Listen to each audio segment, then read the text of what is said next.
إن الحمد لله نحمده ونستعينه ونستغفره ونعوذ بالله من شرور أنفسنا ومن سيئات أعمالنا من يهده الله فلا مضل له ومن يضلله فلا هادي له وأشهد أن لا إله إلا الله وحده لا شريك له وأشهد أن محمدا عبده ورسوله أما بعد فإن خير الحديث كتاب الله وخير الهدي هدي محمد صلى الله عليه وسلم وشر الأمور محدثاتها وكل محدثة بدعة وكل بدعة ضلالة وكل ضلالة في النار. أعوذ بالله السميع العليم من الشيطان الرجيم من همزه ونفخه ونفثه. بسم الله الرحمن الرحيم. رب اشرح لي صدري ويسر لي أمري واحلل عقدة من لساني يفقهوا قولي. بسم الله الرحمن الرحيم. إن الله وملائكته يصلون على النبي يا أيها الذين آمنوا صلوا عليه وسلموا تسليما. اللهم صل على محمد وعلى آل محمد كما صليت على إبراهيم وعلى آل إبراهيم إنك حميد مجيد. اللهم بارك على محمد وعلى آل محمد كما باركت على إبراهيم وعلى آل إبراهيم إنك حميد مجيد. الحمدللہ آج 30 مارچ 2013 کو ہفتے کے دن قرآن کلاس نمبر 97 میں ہم سورۃ الانعام کی اس اہم ترین آیت پر پہنچے ہیں، یعنی سورۃ الانعام آیت نمبر 50، کہ جس کے کانٹیکسٹ میں انشاءاللہ ہم عقیدہ علم الغیب، کشف، الہام اور خوابوں کی حقیقت اور اس کی شرعی حیثیت پر ان ڈیٹیل گفتگو کریں گے۔ آج سے تقریباً 2 سال پہلے بھی میں نے سورہ آل عمران کی آیت نمبر 179 کے تحت عقیدہ علم غیب پر تفصیلی گفتگو کی تھی، لیکن اس میں کچھ چیزیں اشارتاً بیان کی تھیں، کچھ کیوریز باقی تھیں، وہ کیجول گفتگو تھی، لیکن اب میں چاہ رہا ہوں کہ اس کو ڈیٹیل کے ساتھ تمام ایشوز کو ریزالو کیا جائے۔ اور ہمارا وہ جو لیکچر تھا عقیدہ علم الغیب سے متعلق، وہ مسئلہ نمبر 6 کے نام سے ہماری ویب سائٹ ahlsunnatpak.com پر اپلوڈ ہے، ہمارے یوٹیوب کے چینل 720085 کے تحت۔ آج کی انشاءاللہ جب یہ گفتگو ہو جائے گی تو پھر ہم اس لیکچر کو اپلوڈ کر دیں گے اور پرانے والے لیکچر کو اس کے تھرو ریپلیس کروا دیں گے۔ آج کی یہ گفتگو انشاءاللہ ایک انٹلیکچوئل ترتیب کے ساتھ ہوگی تاکہ ایک عام مسلمان، خواہ اس کا تعلق اہل سنت سے ہو یا اہل تشیع سے، اہل سنت کہلوانے والے تینوں گروہ بریلوی، دیوبندی اور سلفی یعنی اہل حدیث، اور اہل تشیع بھی عقیدہ علم الغیب سے متعلق اپنے فرقہ باز مولویوں کے شر سے بچ سکیں، یہ انشاءاللہ آج کوشش ہوگی۔ اور قرآن و سنت کی روشنی میں صحیح عقیدہ کیا ہے، فرقہ واریت کی لعنت سے بالا تر ہو کر انشاءاللہ میں بیان کرنے کی کوشش کروں گا۔ اور میں نے پہلے بھی کئی دفعہ یہ بات عرض کی کہ چونکہ میری روٹی دین کے ساتھ نہیں لگی ہوئی، تو میں نے الحمدللہ فرقہ واریت کو 3 طلاقیں دے کر اور 4 تکبیریں پڑھ کر دفنا دیا ہے۔ انشاءاللہ تعالی اس پلیٹ فارم سے جو بھی بات ہوتی ہے وہ قرآن و سنت کے دلائل پر ہوتی ہے۔ اور میری زندگی کے 31 سال جو ہیں وہ بریلوی مکتبہ فکر سے گزرے، اس کے بعد کچھ عرصہ دیوبند، پھر اہل حدیث، اہل تشیع، اب بھی سب کے ساتھ وقت گزارتا ہوں۔ جن کی کوئی حق بات ہے وہ قبول کر لیتا ہوں، اور جہاں پر غلطی دیکھتا ہوں لوگوں کی اصلاح کرنے کی کوشش کرتا ہوں۔ اور یہی ایک مسلمان کا ایٹیچیوڈ ہونا چاہیے کہ کسی بھی مکتبہ فکر کو کافر، مشرک، گستاخ رسول ڈکلیئر کیے بغیر اس کی اصلاح کرنے کی کوشش کی جائے۔ البتہ جو مکاتب فکر کے علماء ہیں ان کا مسئلہ ڈیفرنٹ ہے۔ ان کی مثال جو ہے اس گول کیپر کی سی ہے جو کبھی بھی اپنے گول کے اندر گول نہیں کرے گا، وہ ہمیشہ ڈیفینڈ کرے گا اپنی غلط باتوں کو بھی۔ تو عقیدہ علم الغیب کے حوالے سے اس وقت مسلمانوں میں 2 ایکسٹریمز پائی جاتی ہیں، 2 انتہائی رویے پائے جاتے ہیں، یعنی افراط و تفرید کا شکار ہے۔ پینڈولم کی پہلی ایکسٹریم پر وہ لوگ ہیں کہ جنہوں نے اللہ تبارک و تعالی کے ریفرنس سے اس کے انبیاء کرام علیہ السلام کے بارے میں عقیدہ علم الغیب وہ رکھ لیا ہے جو کہ قرآن و سنت سے ثابت نہیں ہے۔ جو ثابت ہے وہ الگ چیز، ان کا پوائنٹ آف ویو یہ ہے کہ اللہ تعالیٰ اپنے انبیاء کرام علیہ السلام کو کوئی ایسی کیپیبلٹی دے دیتا ہے، کوئی ان میں استطاعت یا صلاحیت پیدا ہو جاتی ہے کہ وہ خود غیب جان لیتے ہیں. یہ انہوں نے عقیدہ اڈاپٹ کر لیا، اور یہاں پر انہوں نے بریک نہیں لگائی بلکہ اپنے فرقوں کے مولویوں اور بزرگوں کے بارے میں بھی یہ چیزیں کلیم کی ہیں، وَلِعَوْذُ بِاللَّهِ تعالی. اور اس وجہ سے وہ راہ راست سے ہٹ چکے ہیں. پینڈولم کی دوسری ایکسٹریم پر وہ لوگ ہیں کہ جنہوں نے ان لوگوں کی اصلاح کرنے کی کوشش کی بڑی نیک نیتی کے ساتھ، لیکن مسئلہ وہی ہے کہ جب بھی کسی فرقے کی بنیاد پر دوسرے فرقے کا رد کیا جاتا ہے، اسلام کی بنیاد پر نہیں، فرقوں کی بنیاد پر، تو پھر گمراہی آڑے آ جاتی ہے. کہیں نہ کہیں گمراہی اپنا پنجہ گاڑ لیتی ہے. پھر لوگوں نے توحید کی آڑ میں عقیدہ علم الغیب سمجھاتے سمجھاتے بسا اوقات انبیاء کرام علیہ السلام کی توہین بھی کر دی، والعیاذ باللہ تعالی. اور بعض اوقات ان کی گفتگو سے ایسے لگتا ہے کہ شاید وہ ان چیزوں کو جو کتاب و سنت کے دلائل پر ثابت ہیں، شاید ان کو مانتے ہوئے بھی ان کو تکلیف ہوتی ہے. حالانکہ مسلمان کا ایٹیچیوڈ یہ ہونا چاہیے سمعنا و اطعنا، اے رب ہمارے، ہم نے سنا اور اطاعت اختیار کر لی.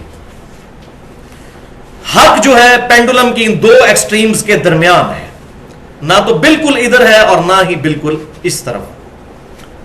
تو یہ حق انشاءاللہ 2 سیٹنگز میں بیان کروں گا، مسئلہ نمبر 6A کے نام سے اور 6B کے نام سے. اور پھر ہمارے یہ 2 لیکچر جو ہیں، جن میں سے آج پہلا لیکچر ہوگا اور دوسرا 6B لیکچر اگلے ہفتے انشاءاللہ ہوگا. تو مسئلہ نمبر 6A جو ہے اس کا عنوان جو آج کی گفتگو ہے وہ ہے عقیدہ علم الغیب سے متعلق فرقہ وارانہ نظریات کا تحقیقی جائزہ. عقیدہ علم الغیب سے متعلق فرقہ وارانہ نظریات کا تحقیقی جائزہ. عقیدہ علم الغیب سے متعلق فرقہ وارانہ نظریات کا تحقیقی جائزہ. اور اگلی دفعہ انشاءاللہ 6B مسئلہ نمبر ڈسکس ہوگا، جس کا عنوان ہوگا کشف اور الہام اور خوابوں سے متعلق فرقہ وارانہ نظریات کا تحقیقی جائزہ.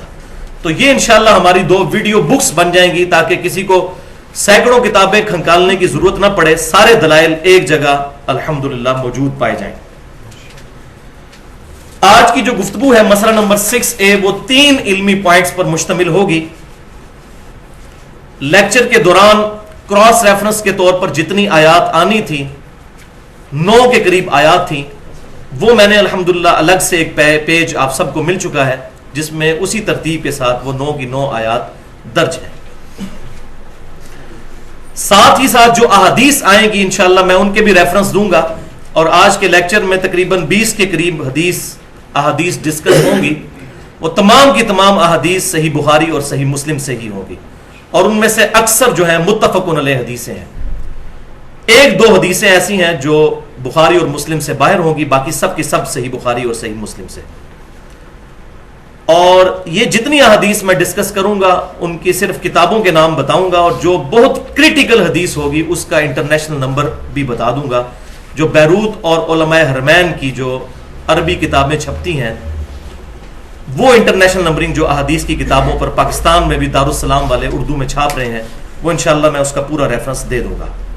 پھر بھی اگر کسی کی کوئی کیوری ہو تو وہ لیکچر کے اینڈ میں مجھ سے سوال کر سکتا ہے. اور ساتھ ہی ساتھ ہمارے یہ جتنے لیکچر اپلوڈ ہوتے ہیں یہ کوئی لاوارث لیکچرز نہیں ہوتے، اس کے بعد بھی ہر ہفتے میں درجنوں بلکہ سینکڑوں ای میلز کے جواب بھی دیتا ہوں. اور میرا ای میل کا ایڈریس ہے mirza_95@yahoo.com. تو الحمدللہ کبھی ایسا نہیں ہوا کہ مجھے کوئی ای میل آئے اور میں اس کا جواب نہ دوں، اور نہ پتا ہو تو میں لکھ دیتا ہوں کہ میرے علم میں یہ بات نہیں ہے.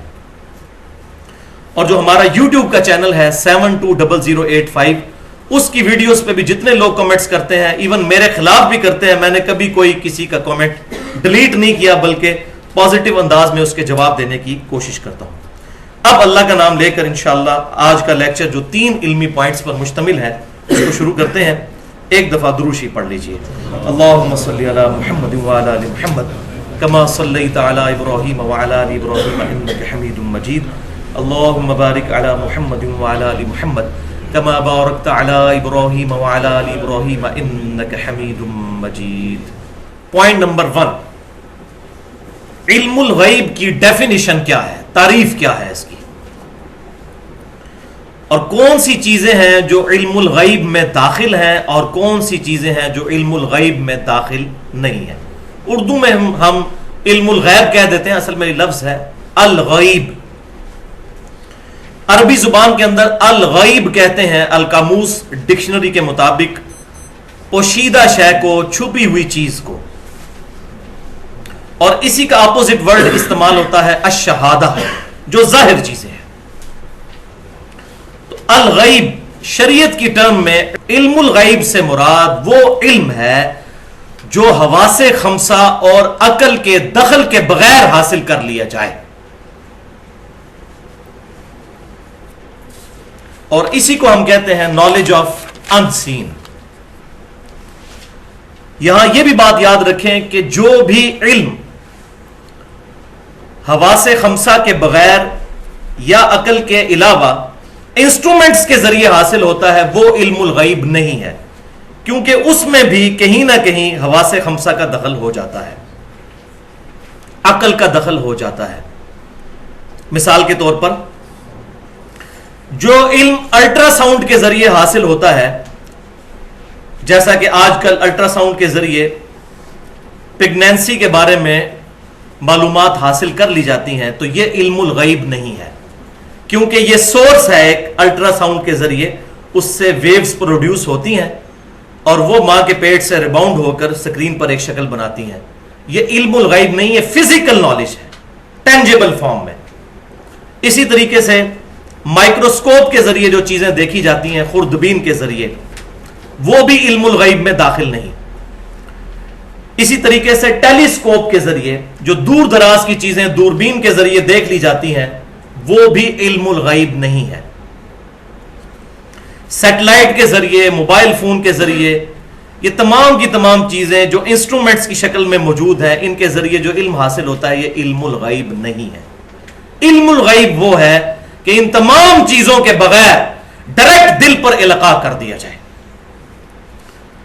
تو یہ جو جتنے فزیکل فنامنا آف نیچر ہیں، ان کو استعمال کرتے ہوئے جو علم حاصل کیا جاتا ہے، اس کے لیے ہم لفظ استعمال کرتے ہیں ایکوائرڈ نالج کا، جس کو سائنس بھی کہتے ہیں. اور سائنس کی ڈیفینیشن کیا ہے؟ The knowledge obtained through observations and experiments is known as science. مشاہدات اور تجربات کے ذریعے حاصل کیا گیا علم وہ سائنس کہلاتا ہے.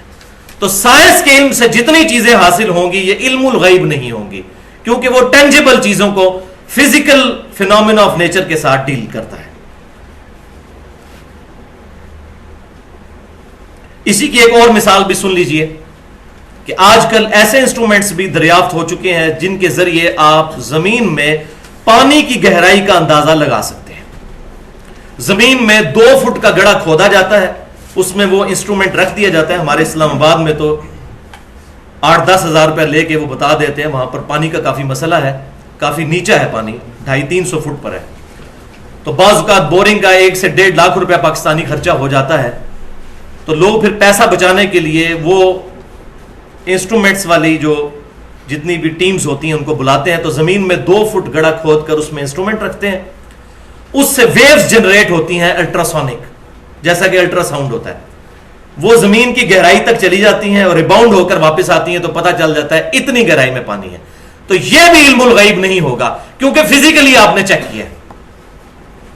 کوئی ویسے یوں بیٹھا ہوا بتا دے کہ یہاں پر پانی ہے، اور ایک دفعہ بتانے سے نہیں، جتنی دفعہ بتائے رزلٹ صحیح نکلے تو وہ علم الغیب ہوگا. ویسے تو لگ گیا تو تیر اور نہ لگا تو تکا. اسی طریقے سے محکمہ موسمیات جو بارش کی پیشن گوئی کرتا ہے، یہ بھی علم الغیب نہیں ہے، یہ بھی فزیکل نالج ہے. مثال کے طور پر آپ اگر 100 فٹ اونچے مینار پر چڑھ جائیں تو آپ 10 کلومیٹر دور تک دیکھ سکتے ہیں، اور جو زمین پر کھڑا ہے وہ 1 کلومیٹر سے بھی زیادہ دور نہیں دیکھ سکتا. تو اب 10 کلومیٹر دور جو بندہ دیکھ رہا ہے 100 فٹ کے مینار پر، وہ دور سے دیکھ کر بتا دے گا جی فلاں گاڑی فلاں جگہ پر پہنچ چکی ہے اور اس رفتار سے آ رہی ہے، اتنی دیر تک یہاں پہنچ جائے گی. اور وہ پہنچ جائے تو آپ یہ نہیں کہیں گے اس کو علم الغیب ہے. بالکل اس طریقے سے پاکستان میں جب انڈیا سے مونسون کی ہوائیں داخل ہوتی ہیں تو ان ہواؤں کی رفتار انسٹرومنٹ کے ذریعے کیلکولیٹ کی جاتی ہے. پاکستان سے انڈیا اور انڈیا سے پاکستان آتے ہوئے جن جن شہروں سے اس نے گزرنا ہے اس کے فاصلے بھی ہمیں لیٹ لانگ بھی لیٹیچیوڈ اور لانگیچیوڈ طول بلد اور عرض بلد پتہ ہوتے ہیں. اس سے فزیکل کیلکولیشن کی جاتی ہے. اچھا جی یہ اتنے بجے چلی ہے تو یہ اتنے بجے تک یہاں پر بارش پہنچ جائے گی. تو یہ علم الغیب نہیں ہے, فزیکل ہے. جیسا کہ ہمیں پتا ہے کہ ہمارے اس جیلم شہر سے ایک ہائیسٹ ایوریج جو ہے 1.25 گھنٹے میں اسلام آباد تک پہنچ جاتی ہے. تو یہاں سے گاڑی اگر چلتی ہے 1 بجے دن کو تو آپ بڑے آرام سے کہہ سکتے ہیں جی 2:45 اور 3 کے درمیان فیض آباد پہنچ جائے گی. تو یہ علم الغیب نہیں ہوگا, یہ فزیکل نالج ہے. تو یہ تمام کی تمام چیزیں, یہ ایکوائرڈ نالج جو ہے یہ علم الغیب نہیں بلکہ فزیکل اور ایکوائرڈ نالج ہے.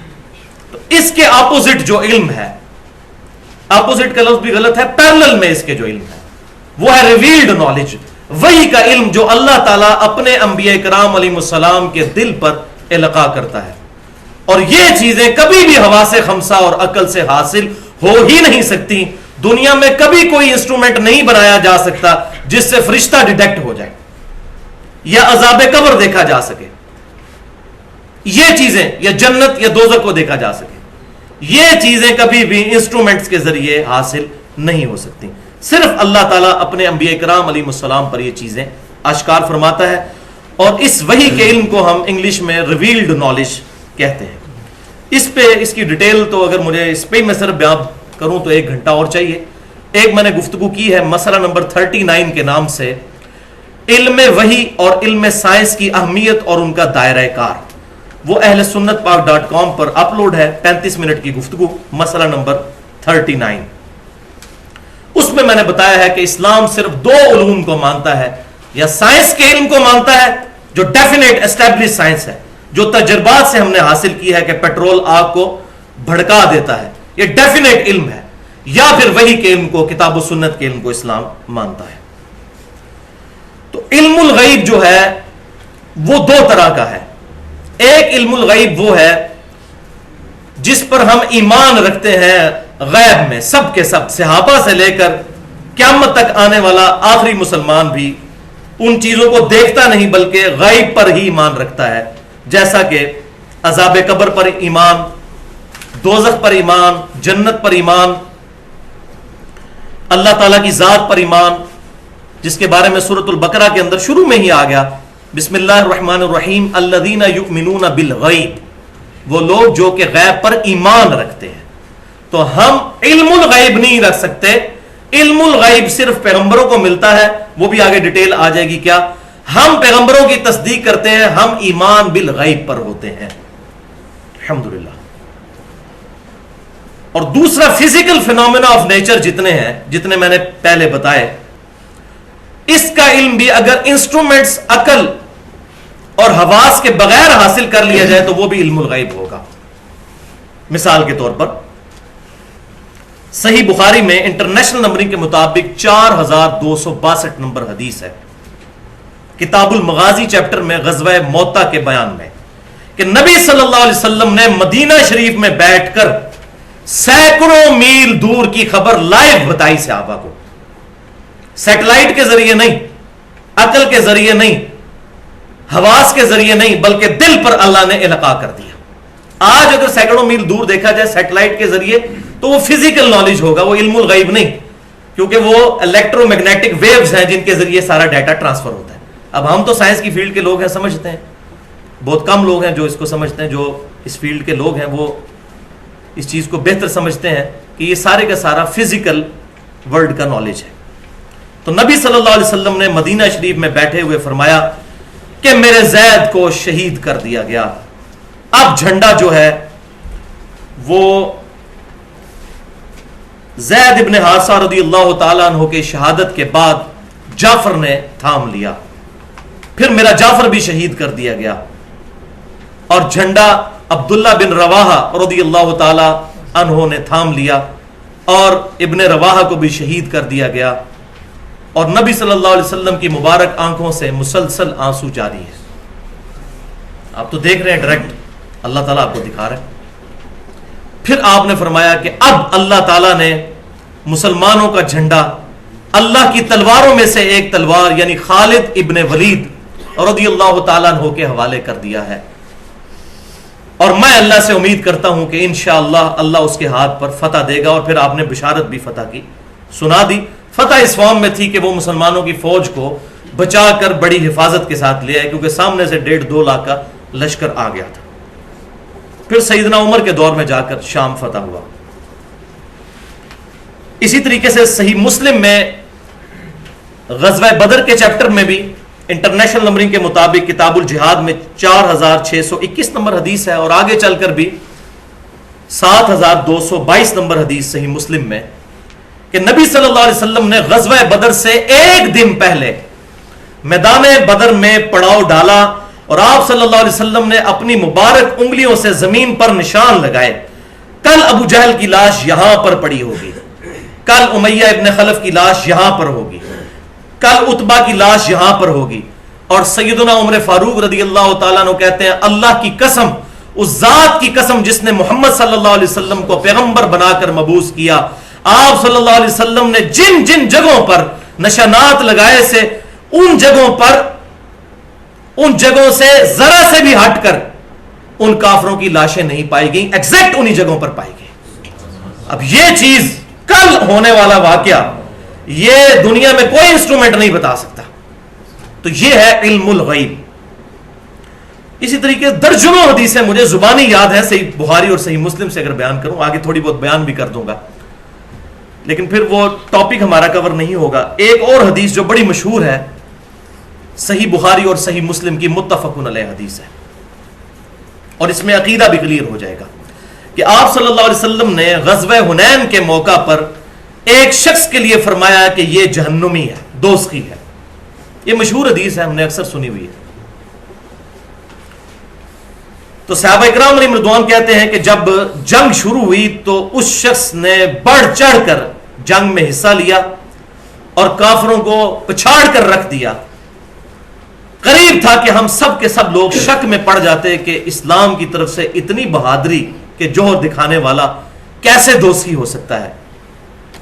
نبی صلی اللہ علیہ وسلم کے پاس حاضر ہوئے، یا رسول اللہ صلی اللہ علیہ وسلم اس نے تو اتنے کافر مار دیے، تو آپ نے فرمایا وہ دوزخی ہے۔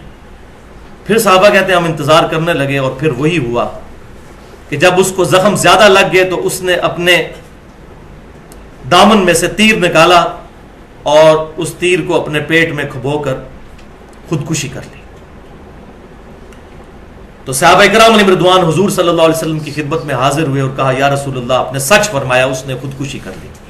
اس پر آپ صلی اللہ علیہ وسلم نے کیا کومنٹس ارشاد فرمائے؟ اشہد انی عبد اللہ ورسولہ، بے شک میں گواہی دیتا ہوں کہ میں اللہ کا بندہ اور اس کا رسول ہوں۔ کیوں؟ کہ یہ میرے رسول ہونے پر گواہی ہے کہ میں نے جو خبر دی یہ اللہ کی طرف سے ہے، میں اسی کا رسول ہوں۔ پھر آپ نے فرمایا اے بلال اٹھ اور لوگوں میں اعلان کر دے کہ جنت میں صرف مومن ہی داخل ہوگا، منافق نہیں، اور بسا اوقات اللہ تعالیٰ کسی فاسق سے بھی دین کا کام لے لیتا ہے وہ منافق تھا، بظاہر اس نے اسلام کا لبادہ اوڑا ہوا تھا اور فزیکلی بھی اسلام کی طرف سے پرفارمنس دی، لیکن دوست کی تھی، کیونکہ ایمان بنیادی شرط ہے۔ وَلِعَاذُ بِاللَّهِ تعالی۔ تو اس حدیث سے بالکل واضح ہو گیا کہ صحابہ کرام علیہم رضوان کو بھی نہیں پتا تھا کہ اس شخص کے ساتھ کیا معاملہ ہونے والا ہے۔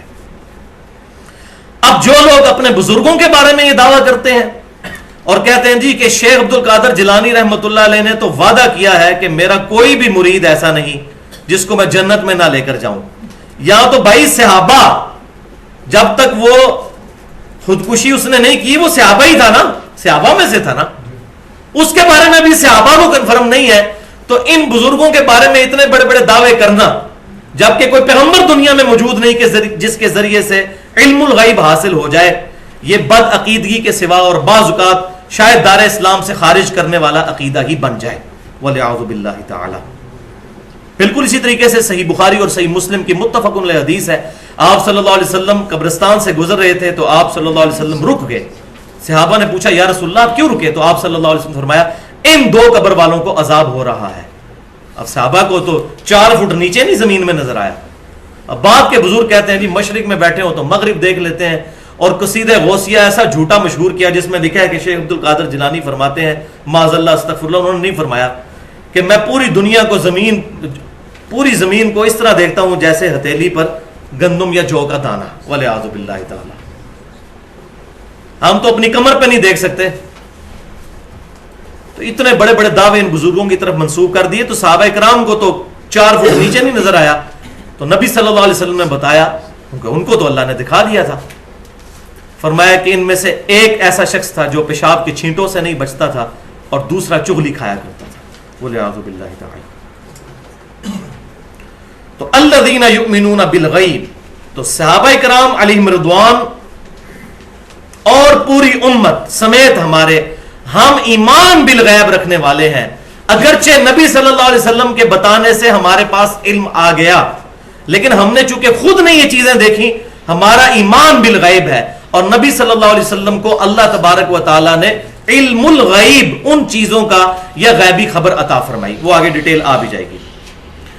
اچھا، بعض لوگ اب اس معاملے میں تھوڑا سختی کا شکار ہوتے ہیں اور وہ کہتے ہیں کہ دیکھیں جب نبی کو پتا چل گیا کہ عذاب قبر ہو رہا ہے تو نبی کو تو نظر آ گیا، تو علم الغیب نہ رہا.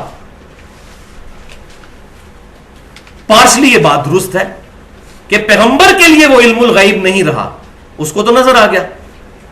اور انہی معنوں میں اللہ تعالیٰ کے لیے بھی کوئی چیز علم الغیب میں نہیں ہے، کیونکہ اللہ کے سامنے ساری چیزیں آنے واحد میں حاضر ہیں. لیکن اللہ کیا فرماتا ہے؟ عالم الغیب والشہادہ، اللہ غائب اور شہادت، چھپی ہوئی اور ظاہر چیزوں کا جاننے والا ہے. اس سے تو کوئی بات چھپی بھی نہیں ہے. تو کیا مراد؟ جو تمہارے لیے چھپی ہوئی ہے ان کو میں جانتا ہوں. تو پھر بھی اللہ اس کے لیے علم الغیب کا لفظ بولتا ہے. بالکل اس طریقے سے نبی صلی اللہ علیہ وسلم پر بھی جو چیزیں اللہ آشکار کر دے، ہمارے ریفرنس سے وہ علم الغیب ہی رہیں گی، غیبی خبریں ہی رہیں گی. ورنہ اگر اس کو علم الغیب نہیں ماننا، پھر معاذ اللہ استغفر اللہ، اللہ کے لیے بھی کوئی علم الغیب نہیں، اللہ کے سامنے بھی ساری چیزیں حاضر ہیں. تو اس چیز کو سمجھیں. اور الحمدللہ اب جو سعودی عرب سے قرآن پاک چھپتا ہے، احسن البیان، جو پاکستان میں ایک بہت بڑے سلفی عالم ہیں لاہور کے، حافظ صلاح الدین یوسف صاحب حافظہ اللہ، انہوں نے بہت اچھی تفسیر احسن البیان لکھی. وہی سعودی گورنمنٹ جو ہے اردو زبان میں انڈیا، پاکستان اور بنگلہ دیش سے جو لوگ حج کرنے جاتے ہیں ان کو فری نسخہ دیا جاتا ہے. اس میں بھی سورہ آل عمران کی آیت نمبر 179 کے تحت انہوں نے 2 جملے لکھے ہیں اور عقیدہ الحمدللہ کھول کر واضح کر دیا. یہ میں اس لیے بیان کر رہا ہوں کہ ہمارے اہل حدیث مکتبہ فکر کے لوگوں کے، بعض لوگوں کے، سب کی نہیں میں بات کرتا ہوں، ان کے دماغ میں یہ کیڑا پتہ نہیں کس نے ڈال دیا ہے. تو میں ان کے لیے یہ بتا رہا ہوں کہ پہلا جملہ انہوں نے لکھا اس میں کہ اللہ تعالیٰ جب چاہتا ہے اپنے رسولوں میں سے جس کو چاہے غیب کا علم عطا فرما دیتا ہے. یہ جھگڑتے رہتے ہیں جی غیبی خبر کہنا چاہیے، علم نہیں.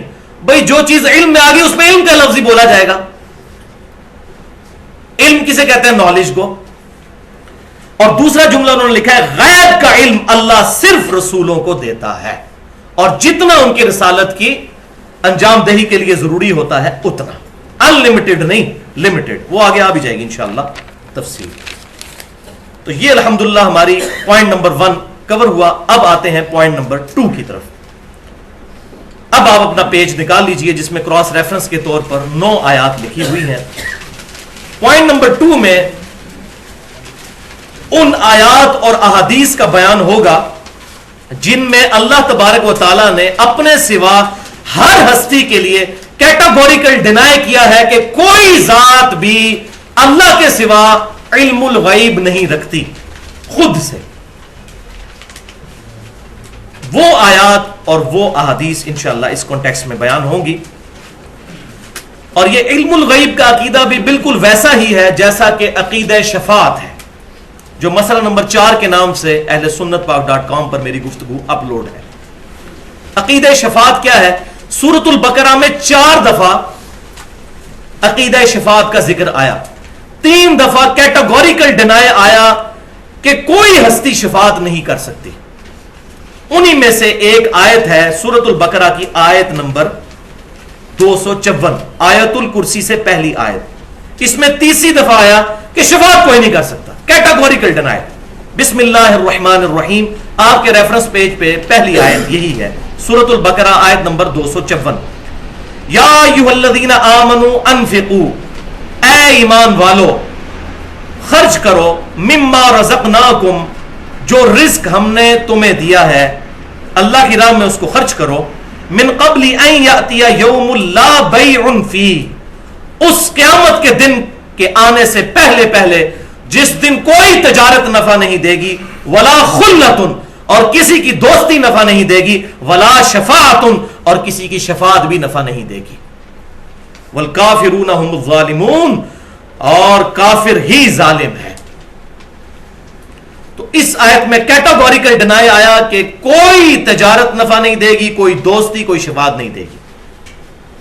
تو 3 دفعہ ڈینائی کے بعد پھر اس سے اگلی آیت آیت الکرسی جو ریفرنس 2 پر ہے، اس میں آیا من ذا الذی یشفع عندہ الا باذنہ۔ یہ پھر واحد موقع آیا سورۃ البقرہ میں جہاں آیا کہ کون ہے جو اللہ کے حضور کسی کی سفارش کرے مگر اس کے اذن سے۔ تو ان دونوں آیات کو جوڑنے سے یہ بات سمجھ آئی کہ اللہ کی اجازت کے بغیر کوئی خود سے کسی کی دھونس کے ساتھ بالوجاہت شفاعت کر ہی نہیں سکتا کہ یہ میرا رشتہ دار ہے یا یہ میرا چاہنے والا ہے، میں اس کو زبردستی دھونس کے ساتھ نہیں، اللہ اجازت دے گا تو کر۔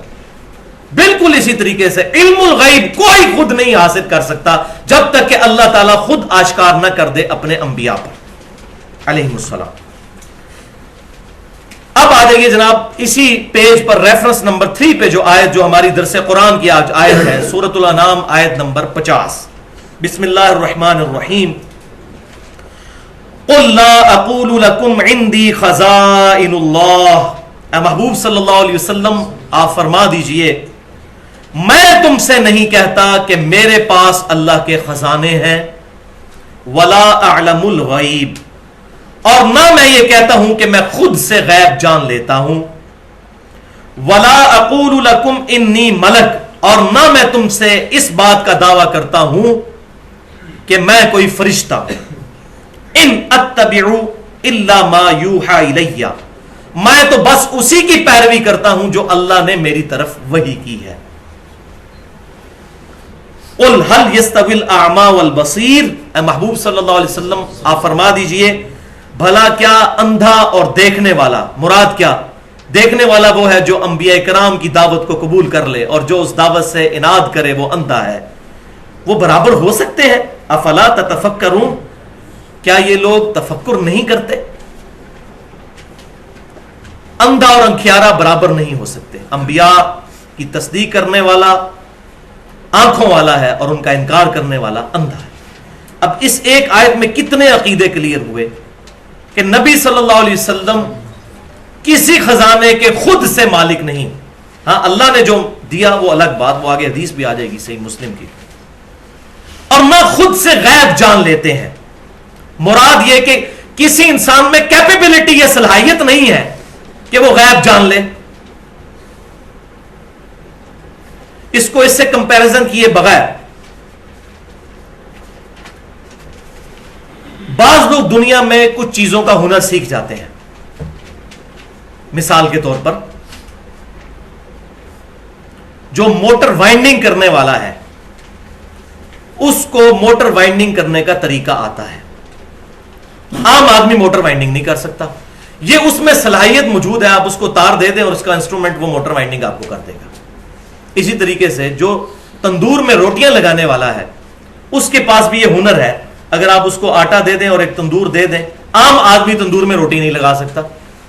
اس طرح دنیا میں جتنے بھی کاریگر ہیں وہ سب کے سب صلاحیت رکھتے ہیں اس چیز کی، جبکہ علم الغیب کوئی صلاحیت نہیں جو انسان کو حاصل ہو جائے کہ ہاں جی اب یہ مجھے مل گیا میں یہ کر سکتا ہوں، ایسا نہیں ہے۔ یا اس کو مزید سمجھیے، جیسا کہ ایک ماں اپنے بچے کو دودھ پلاتی ہے، اس کے پاس یہ صلاحیت خود سے نہیں آتی کہ اس کے پستان میں دودھ آ جاتا ہے، یہ اللہ کی طرف سے ہوتا ہے، یہ اس کے اختیار میں نہیں ہوتا کہ جب چاہے تو دودھ آ جائے، کوئی صلاحیت نہیں ہوتی، بلکہ جب اللہ چاہتا ہے اس کے لیے دودھ کو ظاہر کر دیتا ہے، وہ بچے کی خوراک کے طور پر۔ بالکل اس طریقے سے انبیاء کرام علیہ السلام پر جو غیب کی خبریں آشکار ہوتی ہیں وہ خود اس کی صلاحیت نہیں رکھتے، بلکہ اللہ جب چاہتا ہے ان پر آشکار کر دیتا ہے، اور جب اللہ کرتا ہے تو اس پر علم الغیب کا ہی لفظ بولا جائے گا، کیونکہ ہمارے لیے باہر وہ بہرحال غیب کی چیزیں ہی رہنی ہیں، ہمارے اعتبار سے وہ غیب ہی ہے۔ تو اس میں فرمایا گیا کہ میں خود سے غیب نہیں جانتا اور نہ میں کہتا ہوں میں فرشتہ ہوں، اور ظاہر فرشتے تو نہیں، انسان تو فرشتوں سے افضل ہے۔ سورہ بنی اسرائیل میں آتا ہے اگر زمین پر انسان کی جگہ فرشتے آباد ہوتے تو ہم فرشتوں میں سے پیغمبر کو بناتے۔ ہمارے پیغمبر صلی اللہ علیہ وسلم بشر ہے، بلکہ بشریت کو ناز ہے ان پر۔ آپ صلی اللہ علیہ وسلم کا بشر ہونا آپ صلی اللہ علیہ وسلم کی یہ فضیلت ہے جو آپ صلی اللہ علیہ وسلم کو فرشتوں سے بھی افضل کر دیتی ہے۔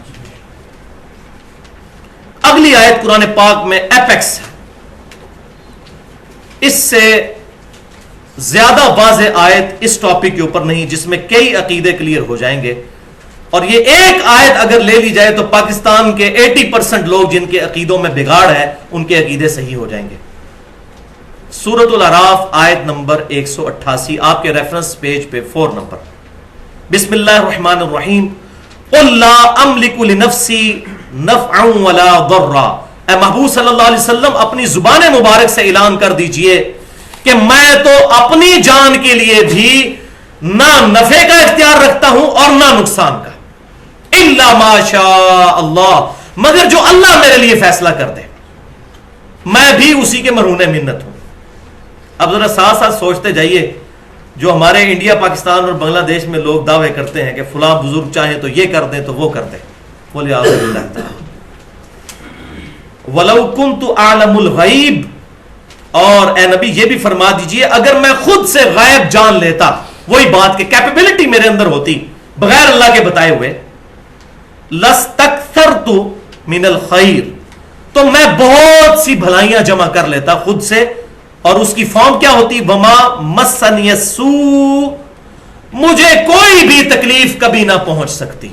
اگر مجھے غیب کی خبریں خود پتہ چل جاتی مجھے کبھی بھی کوئی تکلیف نہ آتی۔ حقیقت بات ہے، نبی صلی اللہ علیہ وسلم کیا، دنیا کا کوئی بھی انسان اگر یہ فورس ہی کر لے کہ مجھے یہ تکلیف آ جائے گی فلاں ٹائم پہ، اور اس کے پاس بچنے کی سبیل ہو، مثال کے طور پر مجھے یہ بات پتہ چل جائے کہ اگر میں صبح جہلم سے اسلام آباد کے لیے سفر اختیار کرتا ہوں تو ہائیس کا ایکسیڈنٹ ہو جائے گا اور اس میں 10 بندے مارے جائیں گے، ہو سکتا ہے ان میں سے میں بھی ہوں، تو میں کبھی بھی نہیں گھر سے نکلوں گا۔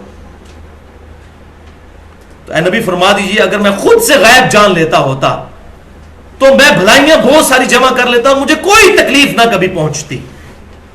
ان انا الا نذیر و بشیر، میں تو نہیں ہوں مگر ایک ڈر سنانے والا اور خوشخبری دینے والا، اللہ کے مجرمین کو آخرت کا ڈر سنانے والا اور مومنین کو قیامت کے دن اللہ تعالیٰ کی جنتوں کی خوشخبری دینے والا، لقوم یؤمنون، اور ان کے لیے جو واقع ہی یقین کرنا چاہیں، ایمان لانا چاہیں۔ جو نہیں ماننا چاہتا وہ بے شک خود دوزخ کا راستہ اختیار کرے۔ تو اس کا جو پہلا پورشن ہے کہ میں نہ نفع کا مالک ہوں نہ نقصان کا، آج ٹاپک نہیں، اس پہ میری الحمدللہ 2 مختلف گفتگو جو ہے اپلوڈ ہو چکی ہیں۔ ایک مسئلہ نمبر 3 کے نام سے دعا صرف اللہ ہی سے، اس میں میں نے مسئلہ استعانت کلیئر کیا ہے، اہل سنت پاک.com پر 1 گھنٹہ اور 38 منٹ کی گفتگو ہے۔ اور دوسرا ہے مسئلہ نمبر 43، اسی کی ایکسٹینشن ہے، وسیلہ اور توسل کے صحیح احکام و مسائل۔ اس میں میں نے 6 وسیلے بتائے ہیں، 5 جائز ہیں اور 1 وسیلہ ایسا ہے جو ثابت نہیں۔ اس میں یہ تمام چیزیں ڈیٹیل کے ساتھ، البتہ یہاں پر یہ دوسرا حصہ جو ہے کہ اگر میں خود سے غیب جان لیتا تو میں بہت سی بھلائیاں جمع کر لیتا اور مجھے کوئی تکلیف نہ پہنچتی۔ تو اس کے کانٹیکسٹ میں 2 حدیثیں یاد کر لیجئے، ایک صحیح بخاری اور صحیح مسلم کی متفق علیہ حدیث ہے کہ غزوہ احد کے موقع پر آپ صلی اللہ علیہ وسلم کے 4 دندان مبارک شہید ہوئے اور خون کا ایسا فوارہ چھوٹا کہ آپ صلی اللہ علیہ وسلم بے ہوش ہو گئے، آپ کو تکلیف پہنچی۔ آپ صلی اللہ علیہ وسلم کے علم میں یہ بات نہیں تھی کہ اتنی بڑی آزمائش آنے والی ہے۔ کیوں؟ ہم سورہ ال عمران کے 6 رکوع پڑھ چکے ہیں کہ اللہ تعالیٰ نے پہلے ہی وعدہ فرما دیا تھا کہ اس قتال میں بھی مسلمانوں کو فتح ہوگی، اور مسلمان ڈٹرمنٹ تھے کہ ہمیں فتح ہونی ہے، لیکن فتح ہونے کے بعد دوبارہ شکست ہوگی۔ پھر بعد میں آیات نازل ہوئی، اللہ نے تمہیں فتح دے دی تھی لیکن تم نے اپنا ڈسپلن لوز کیا اور پیغمبر کی نافرمانی کی، اور اس کا وبال پھر تم پر پڑا۔ پھر صحابہ پر کیا پڑا؟ نبی صلی اللہ علیہ وسلم کے بھی 4 دندان مبارک شہید ہوئے۔ اور اس پر میرا جملہ یاد رکھیں، نبی صلی اللہ علیہ وسلم دنیا میں موجود تھے اور صحابہ نے حضور کی نافرمانی کی اور نبی صلی اللہ علیہ وسلم کو بھی اس کی تکلیف اٹھانی پڑی. آج دنیا میں آپ صلی اللہ علیہ وسلم موجود نہیں ہے کہ ہمارے لیے دعا کر سکیں. جو دنیا میں کر گئے دعائیں وہ تو چلے ہیں, آج نہیں موجود, اللہ کی جنتوں میں زندہ ہے. اور آج ہم اگر اپنے پیغمبر کی نافرمانی کریں گے تو اللہ تعالیٰ کی طرف سے آزمائش سے کیسے بچ سکتے ہیں؟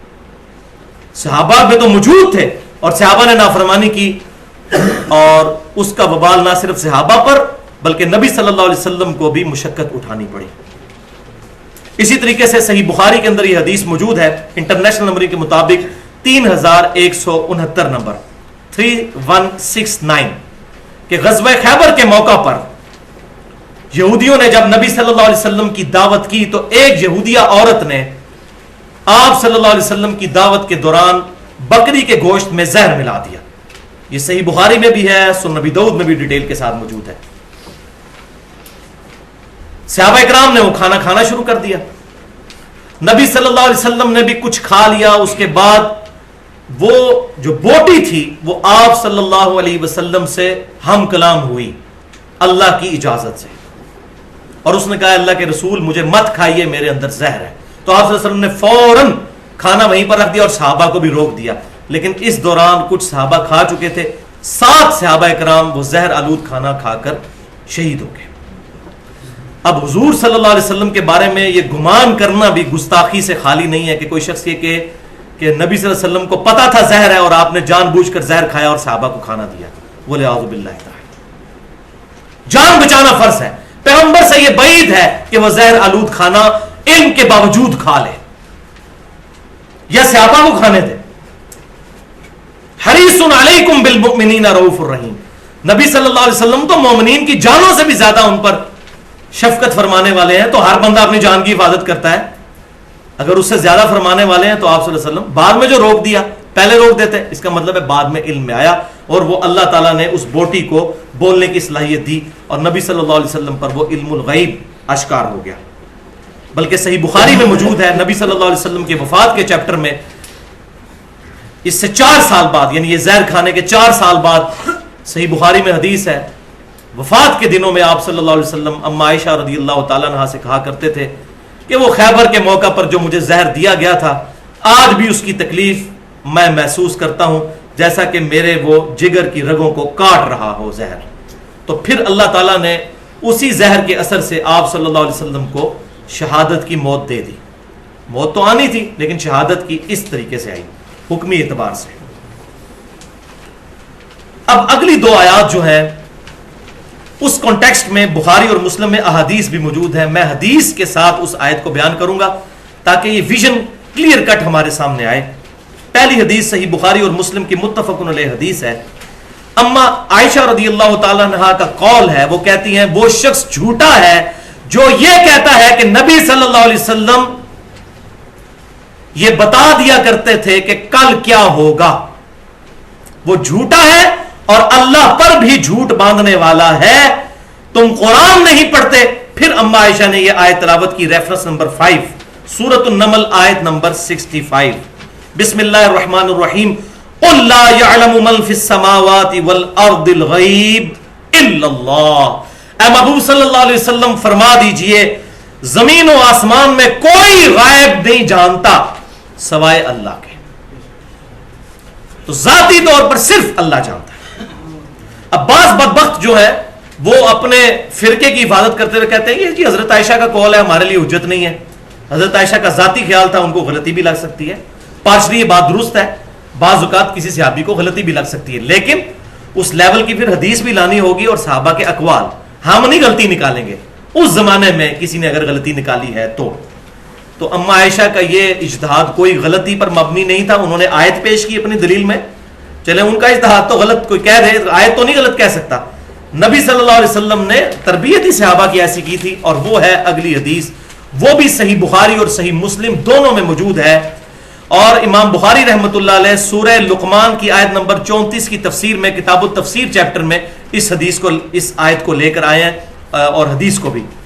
اور وہ کیا ہے کہ آپ صلی اللہ علیہ وسلم نے فرمایا کہ غیب کی کنجیاں 5 ہیں جن کو اللہ کے سوا کوئی نہیں جانتا. پھر آپ صلی اللہ علیہ وسلم نے فرمایا کہ وہ کیا ہے. اس کے لیے آپ نے سورہ لقمان کی آیت نمبر 34 جو ریفرنس نمبر 6 ہے آپ کی پیج کا, یہ تلاوت فرمائی. بسم اللہ الرحمن الرحیم. ان اللہ عندہ علم الساعہ, بے شک اللہ ہی کے پاس ہے قیامت کا علم. وَيُنَزِّلُ الْغَيْثَ, اور وہی بارش نازل فرماتا ہے. دو چیزیں ہوگی. تیسری وَيَعْلَمُ مَا فِي الْأَرْحَامِ, اور اسی کے علم میں ہے کہ ماں کے پیٹ میں کیا ہے. یہاں یہ نہیں آیا کہ لڑکا یا لڑکی, یہ مولویوں نے غلط ترجمے کیے ہیں. ماں کے پیٹ میں کیا ہے وہ آگے میں تفصیل بیان کرتا ہوں. وَمَا تَدْرِي نَفْسٌ مَاذَا تَكْسِبُ غَدًا, اور کوئی جان نہیں جانتی کہ وہ کل کیا کمائے گی, اس کے ساتھ مستقبل میں کیا ہونے والا ہے. چار چیزیں. پانچویں وَمَا تَدْرِي نَفْسٌ بِأَيِّ أَرْضٍ تَمُوتُ, اور کوئی جان نہیں جانتی کہ اس کو کس سرزمین میں موت آئے گی. اور حقیقت بات ہے کسی انسان کو اپنا ایگزٹ نہیں پتا. کسی نے قتل ہونا ہے تو کسی نے روڈ ایکسیڈنٹ میں مرنا ہے, تو کسی نے خودکش حملے میں مرنا ہے, کسی نے سمندر میں ڈوب کے مرنا ہے, تو کسی نے بسترے پر کینسر سے مرنا ہے, تو کسی نے ٹی بی سے مرنا ہے, کسی نے ایئر کریش میں مرنا ہے. کسی کو نہیں پتا کہ کس نے کس طریقے سے مرنا ہے. ان اللہ علیم خبیر, بے شک اللہ تعالیٰ ہی علم رکھنے والا اور خبر رکھنے والا ہے. بے شک. اب اسی آیت کے کانٹیکسٹ میں ایک اور حدیث بھی ہے جو صحیح بخاری اور صحیح مسلم میں ہے. بڑی مشہور حدیث, صحیح مسلم کی پہلی حدیث ہی یہی ہے مقدمے کے بعد, حدیث جبرائیل, جس میں جبرائیل علیہ السلام نے انسانی شکل میں آ کر امام کائنات صلی اللہ علیہ وسلم سے کئی سوالات پوچھے. ان میں سے ایک سوال یہ تھا کہ بتائیے قیامت کب آئے گی. صحیح بخاری میں بھی ہے, صحیح مسلم میں بھی ہے. آپ صلی اللہ علیہ وسلم نے فرمایا جس شخص سے سوال کیا جا رہا ہے, یعنی میں, اس شخص سے زیادہ نہیں جانتا جو مجھ سے سوال کر رہا ہے. یعنی اس کے بارے میں ہمارا علم برابر ہے, یعنی مجھے بھی نہیں پتا اور تمہیں بھی نہیں پتا. تو سوال کرنے والے جبرائیل علیہ السلام نے عرض کی کیا اللہ کے رسول پھر آپ قیامت کی نشانیاں بیان فرما دیں, اگر قیامت کا نہیں پتا کہ کب کس سن میں کس صدی میں آئے گی, کوئی نشانیاں. تو وہ آپ صلی اللہ علیہ وسلم کو نشانیاں پتا تھیں. آپ صلی اللہ علیہ وسلم نے فرمایا نشانیاں یہ ہیں کہ کنیزیں اپنے آقاؤں کو جنم دیں گی. مراد کیا کہ جیسے ایک مالک ہوتا ہے, اس کی ایک کنیز ہوتی ہے, اس کی نوکرانی ہوتی ہے, بالکل یہی سٹیٹس ہو جائے گا کہ بیٹے اپنی ماں کے ساتھ یہی سلوک کریں گے. کنیزیں اپنے آقاؤں کو جنم دیں گی, یعنی ہوں گے تو بیٹے لیکن ان کے ساتھ غلاموں والا سلوک کریں گے. اور آج یہ حالت ہمارے سامنے ہے. پھر فرمایا برہنہ بدن ننگے پاؤں والے لوگ حکمران بن جائیں گے. آج ہمیں بھی نظر آ رہا ہے. اور تیسری چیز فرمائی کہ چرواہے, بکریاں چرانے والے لوگ بلند بلند عمارتیں تعمیر کر لیں گے. اور اس وقت دیکھ لیں دنیا کی سب سے بڑی عمارت جو ہے وہ دبئی کے اندر ہے, وہ چرواہے ہیں. سارے عرب کے چرواہے ہیں جنہوں نے یہ سارے کا سارا معاملات کیے ہیں. اور کتنی بڑی بڑی برج العرب بھی اور برج الخلیفہ بھی اور باقی جتنی بلڈنگز ہیں, یہ ساری نشانیاں ہمیں نظر آ رہی ہیں. اور صحیح مسلم اور بخاری میں ایک طرق اس حدیث کا ایسا ہے جس میں الفاظ ہے, جب قیامت کے بارے میں سوال ہوا تو آپ صلی اللہ علیہ وسلم نے فرمایا کیٹیگوریکل ڈینائی کرتے ہوئے کہ بھئی 5 چیزوں کا علم ایسا ہے جو اللہ کے سوا کسی کے پاس نہیں. خمس من الغیب لا یعلمہن الا اللہ, 5 چیزیں ایسی ہیں جن کو اللہ کے سوا کوئی نہیں جانتا. جب اس نے کہا نا قیامت کب آئے گی تو اس کے جواب میں آپ صلی اللہ علیہ وسلم نے جبرائیل کو یہ کہا کہ 5 چیزیں ایسی ہیں. اور پھر ان 5 چیزوں کے لیے آپ صلی اللہ علیہ وسلم نے یہی سورہ لقمان کی آیت نمبر 34 تلاوت فرمائی. ان اللہ عندہ علم الساعہ, بے شک اللہ ہی کے پاس ہے قیامت کا علم. وینزل الغیث, اور وہی بارش نازل فرماتا ہے. ویعلم ما فی الارحام, اور وہی جانتا ہے کہ ماں کے پیٹ میں کیا ہے. وما تدری نفس ماذا تکسب غدا, اور کوئی جان نہیں جانتی کہ کل کیا ہونے والا ہے اس کے ساتھ. اور 5ویں چیز وما تدری نفس بأی ارض تموت, اور کوئی جان نہیں جانتی کہ کس سرزمین میں اس کو موت آئے گی, دنیا سے اس کا ایگزٹ کس طرح ہوگا. لیکن یہ ساری چیزیں اگر اللہ تعالیٰ اپنے پیغمبروں کے ذریعے چاہے تو بیان فرما سکتا ہے. مثلا قرآن پاک میں کئی جگہ آیا, سورہ آل عمران میں آیا, سورہ مریم کے اندر آیا کہ زکریا علیہ السلام کو اللہ تعالیٰ نے ایک بیٹے کی بشارت دے دی تھی, اور ساتھ یہ بھی بتا دیا کہ وہ خوش بخت ہوگا. اور نام بھی اس کا تجویز کر دیا زکریہ، اور کہا پیغمبر بھی ہوگا۔ اب یہ ماں کے پیٹ میں کیا ہے، خوش بخت یا بد بخت، وہ بھی بتا دیا۔ ہاں یحییٰ، زکریا علیہ السلام کا بیٹا یحییٰ۔ تو یحییٰ علیہ السلام کے والد کو اللہ تعالیٰ نے خوشخبری یہ دے دی۔ اسی طریقے سے کل کیا ہوگا، بخاری اور مسلم کی متفق علیہ حدیث ہے، آپ صلی اللہ علیہ وسلم نے فرمایا غزوہ خیبر کے موقع پر کہ کل میں اس شخص کے ہاتھ میں جھنڈا دوں گا جو اللہ اور اس کے رسول سے محبت کرتا ہے، اللہ اور اس کا رسول اس سے محبت کرتے ہیں، اور میں اللہ سے امید کرتا ہوں اللہ تعالیٰ اس کے ہاتھ پر فتح دے گا۔ اور سیدنا علی رضی اللہ تعالیٰ عنہ کے ہاتھوں پر غزوہ خیبر والا معاملہ جو ہے وہ فتح ہوئی۔ اسی طریقے سے صحیح مسلم میں نے شروع میں 2 حدیثیں بتا دی کہ آپ صلی اللہ علیہ وسلم نے بتایا کہ کل ابو جہل کی لاش یہاں پڑی ہوگی، عتبہ کی یہاں ہوگی، اور امیہ ابن خلف کی یہاں پر ہوگی، وہ سرزمین بھی بتا دی، لیکن یہ ساری کی ساری چیزیں اللہ کے بتانے سے۔ تو یہ 5 کے 5 علوم۔ اب دیکھیں نبی صلی اللہ علیہ وسلم نے یہ جو پھر کیٹاگوریکل ڈینائی کیا کہ کوئی نہیں جانتا، اس سے یہ بات بتا دی کہ کیپیبلٹی کسی کے پاس نہیں، اگر نبی بتاتا بھی ہے تو خود سے جان کر نہیں بتاتا، اللہ کے بتائے سے بتاتا ہے۔ الحمدللہ۔ یہاں پر ایک امپورٹنٹ بات جو میں نے کافی حصہ تو پہلے کور کر دیا، اکثر غیر مسلم سوال کرتے ہیں کہ جی قرآن پاک میں لکھا ہے کہ کوئی نہیں جانتا ماں کے پیٹ میں کیا ہے، تو مولویوں نے ترجمے غلط کر دیا اور بریکٹ میں لکھ دیا کوئی نہیں جانتا کہ لڑکا ہے یا لڑکی۔ یہاں لڑکا اور لڑکی کا ذکر ہی نہیں، ماں کے پیٹ میں کیا ہے اس سے مراد لڑکا اور لڑکی نہیں، وہ ہے کہ خوش بخت ہے یا بد بخت، جیسا کہ زکریا علیہ السلام کو ایک خوش بخت بچے یحییٰ علیہ السلام کی بشارت دی گئی۔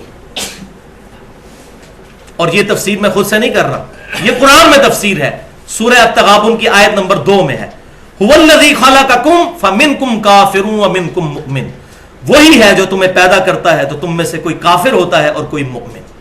اب دنیا کا کوئی الٹرا ساؤنڈ یہ نہیں بتا سکتا کہ ماں کے پیٹ میں جو بچہ ہے یہ کافر ہوگا یا مسلمان ہوگا، اس کا معاملات کیا ہونے والے ہیں۔ کافروں کے گھر سے صحابہ کرام پیدا ہوئے اور اللہ تعالیٰ نے ان کو کس درجے تک پہنچا دیا، الحمدللہ۔ اور کئی حضرت نوح علیہ السلام کا بیٹا ایک پیغمبر کے ہاں پیدا ہوا لیکن بدبخت ہو گیا، کافر ہو کر مرا، قرآن پاک میں موجود ہے۔ تو کوئی نہیں جانتا کہ ماں کے پیٹ میں خوش بخت ہے یا بدبخت، یہ ہوگی اس کی اپریپریٹ ٹرانسلیشن اور تفسیر۔ اسی طریقے سے وہ بارش کے بارے میں تو میں نے پہلے ہی بتا دیا کہ وہ تو ہواؤں کی رفتار سے فزیکلی کیلکولیٹ کرتے ہیں۔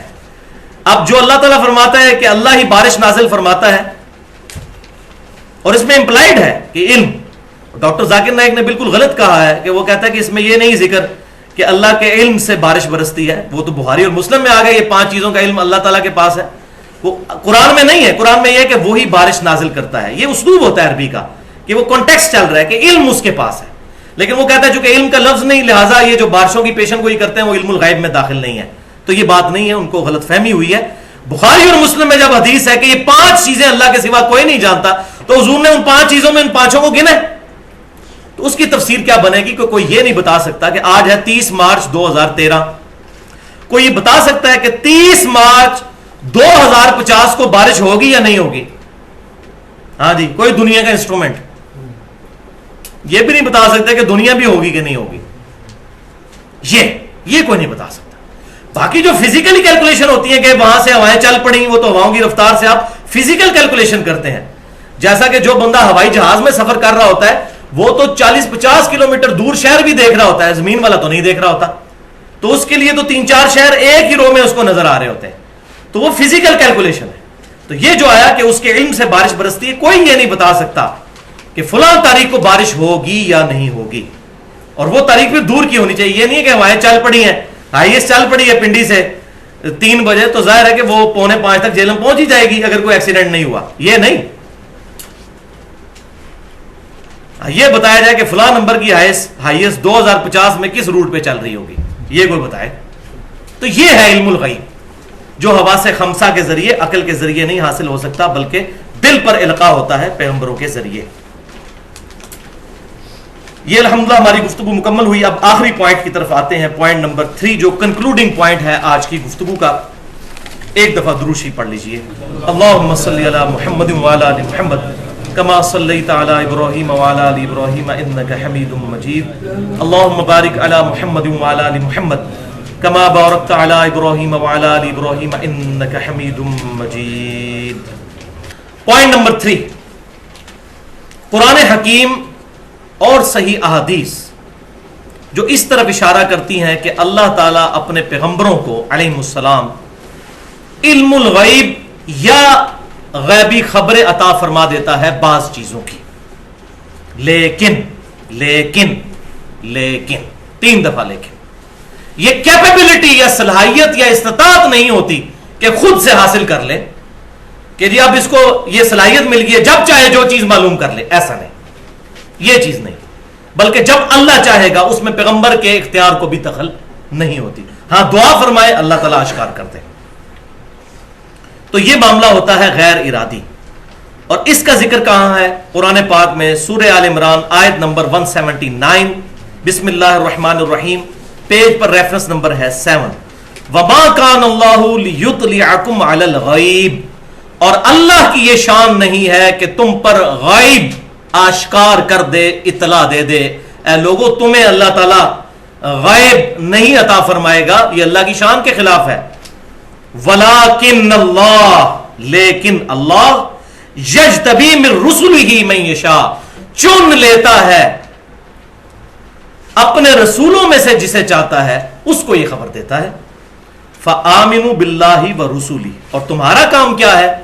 صحابہ کا بھی اور قیامت تک آنے والے آخری مسلمان کا ایک ہی سٹیٹس ہے، ایمان لاؤ اللہ پر، اس کے رسول پر، جتنی خبریں ان پر ایمان لاؤ، تصدیق کرو. وَإِن تُؤْمِنُوا وَتَتَّقُوا، اور اگر تم ایمان لاؤ گے اور تقوی کی روش اختیار کرو گے، فَلَكُمْ أَجْرٌ عَظِيمٌ، تو پھر تمہارے لیے اجر عظیم ہوگا. ہمارا کام یہ ہے. اور ریفرنس نمبر 8 سورہ الجن کی آیت نمبر 26 اور 27، عالم الغیب فلا یظہر علی غیبہ احدا، غیب کا جاننے والا یعنی اللہ کسی ایک کو بھی اپنے غیب پر مطلع نہیں کرتا، الا، ہاں مگر، من ارتضی من رسول، اپنے رسولوں میں سے جن پر راضی ہوتا ہے تو سارے رسولوں پر راضی، یعنی جس وقت راضی ہوتا ہے کہ اب میں ان کو یہ علم دوں، ان رسولوں کو عطا کر دیتا ہے. فَإِنَّهُ يَسْلُكُ مِن بَيْنِ يَدَيْهِ وَمِن خَلْفِهِ رَصَدًا، اور پھر جب غیب کی خبریں ان کو دیتا ہے تو ان کے آگے اور پیچھے پھر پہرا بھی مقرر فرما دیتا ہے، تاکہ وہ رسالت کی انجام دہی میں شیطنت کا دخل نہ ہو سکے، اللہ کی حفاظت میں ہوتے ہیں. الحمدللہ. اور یہ غیبی خبریں اللہ تعالیٰ جب نبیوں کو دیتا ہے، پھر انبیاء کرام علیہ السلام اپنے امتوں کو بتاتے ہیں. اور ہمارے پیغمبر صلی اللہ علیہ وسلم کے بارے میں تو واضح یہ آیت آئی، سورہ التکویر کی آیت نمبر 24 ہے، وَمَا هُوَ عَلَى الْغَيْبِ بِضَنِينَ، اور یہ پیغمبر صلی اللہ علیہ وسلم غائب کی خبریں دینے کے معاملے میں کنجوس نہیں ہے، جو اللہ نے بتایا وہ دے دیا. لیکن جب ہمیں بتایا جائے گا ہمیں علم الغیب نہیں حاصل ہوگا، کیونکہ ہم نے دیکھا نہیں ہے. ہم ایمان بالغیب پر ہوں گے. پیغمبر نے عذاب قبر دیکھا، وہ علم الغیب ہے ہمارے ریفرنس سے. ہمیں بتایا، ہم نے تو دیکھا کوئی نہیں، ہمارے لیے وہ ایمان بالغیب ہوگا. تو یہ فرق یاد رکھنا ہے، علم الغیب اور ایمان بالغیب. پیغمبر کے علاوہ جتنے لوگ ہیں ان کے لیے معاملہ ہوگا ایمان بالغیب کا. تو نبی صلی اللہ علیہ وسلم کو اللہ تعالیٰ نے جنت بھی دکھائی. بخاری اور مسلم میں کتنی احادیث موجود ہیں معراج کے چیپٹر میں. دوزخ بھی دکھائی، عذاب قبر بھی دکھایا، فرشتے بھی دکھائے، اور انبیاء کرام علیہ السلام جو پہلے گزر چکے تھے ان سے ملاقاتیں بھی کروائیں شب معراج. اور ایون 2 دفعہ ایسا ہوا کہ نبی صلی اللہ علیہ وسلم کو اللہ تعالیٰ نے اپنا دیدار بھی عطا فرمایا خواب میں. شب معراج ثابت کوئی نہیں ہے، ملاقات ثابت ہے، وہ صحیح بخاری میں موجود ہے. نمازیں ملی، روزے اور ساری ملاقات ہوئی، لیکن ملاقات کے لیے دیدار شرط نہیں ہے، ملاقات ثابت ہے. اور ملاقات بھی بڑی زبردست ملاقات ہوئی. مرفوع حدیث ہے صحیح بخاری میں انٹرنیشنل نمبرنگ کے مطابق 7517 کہ نبی صلی اللہ علیہ وسلم فرماتے ہیں پھر میرے اور رب کے درمیان اتنا ہی فاصلہ رہ گیا، قاب قوسین او ادنا، جیسا کہ کمان کی 2 جو ہوتی کمان کے وہ حصے، ان کے درمیان فاصلہ ہوتا ہے یا اس سے بھی کم. ابن مسعود رضی اللہ تعالیٰ عنہ کا جو بخاری میں قول ہے کہ اس سے مراد جبرائیل ہیں، وہ قول شاذ ہے. کیونکہ جب مرفوع حدیث مل جائے تو پھر صحابی کا قول شاذ ہو جاتا ہے. یہاں یہ مرفوع حدیث ہے صحیح بخاری میں 7517 کہ میرے اور میرے رب کے درمیان اتنا فاصلہ رہ گیا. لیکن دیدار کا ذکر موجود نہیں ہے. دیدار ہوا ہے خواب میں, اور وہ صحیح حدیث جامعہ ترمذی میں انٹرنیشنل نمبر کے مطابق 3235 ہے. اور امام ترمذی نے ساتھ لکھا ہے کہ میں نے اپنے استاد امام محمد بن اسماعیل بخاری یعنی امام بخاری سے جب اس حدیث کے بارے میں پوچھا تو انہوں نے فرمایا یہ حدیث صحیح ہے, اگرچہ صحیح بخاری میں موجود نہیں ہے, ترمذی میں ہے. امام ترمذی نے بھی صحیح کہا, امام بخاری نے بھی اس حدیث کو صحیح کہا, اور وہ خود سند بیان کر دی. امام ترمذی نے خود امام بخاری سے پوچھا, اور دور حاضر میں شیخ البانی رحمہ اللہ انہوں نے بھی صحیح کہا, اور ہمارے پاکستان میں شیخ زبیر علی زئی صاحب انہوں نے بھی اس حدیث کو مشکات المصابیح میں حکم لگاتے وقت صحیح کہا.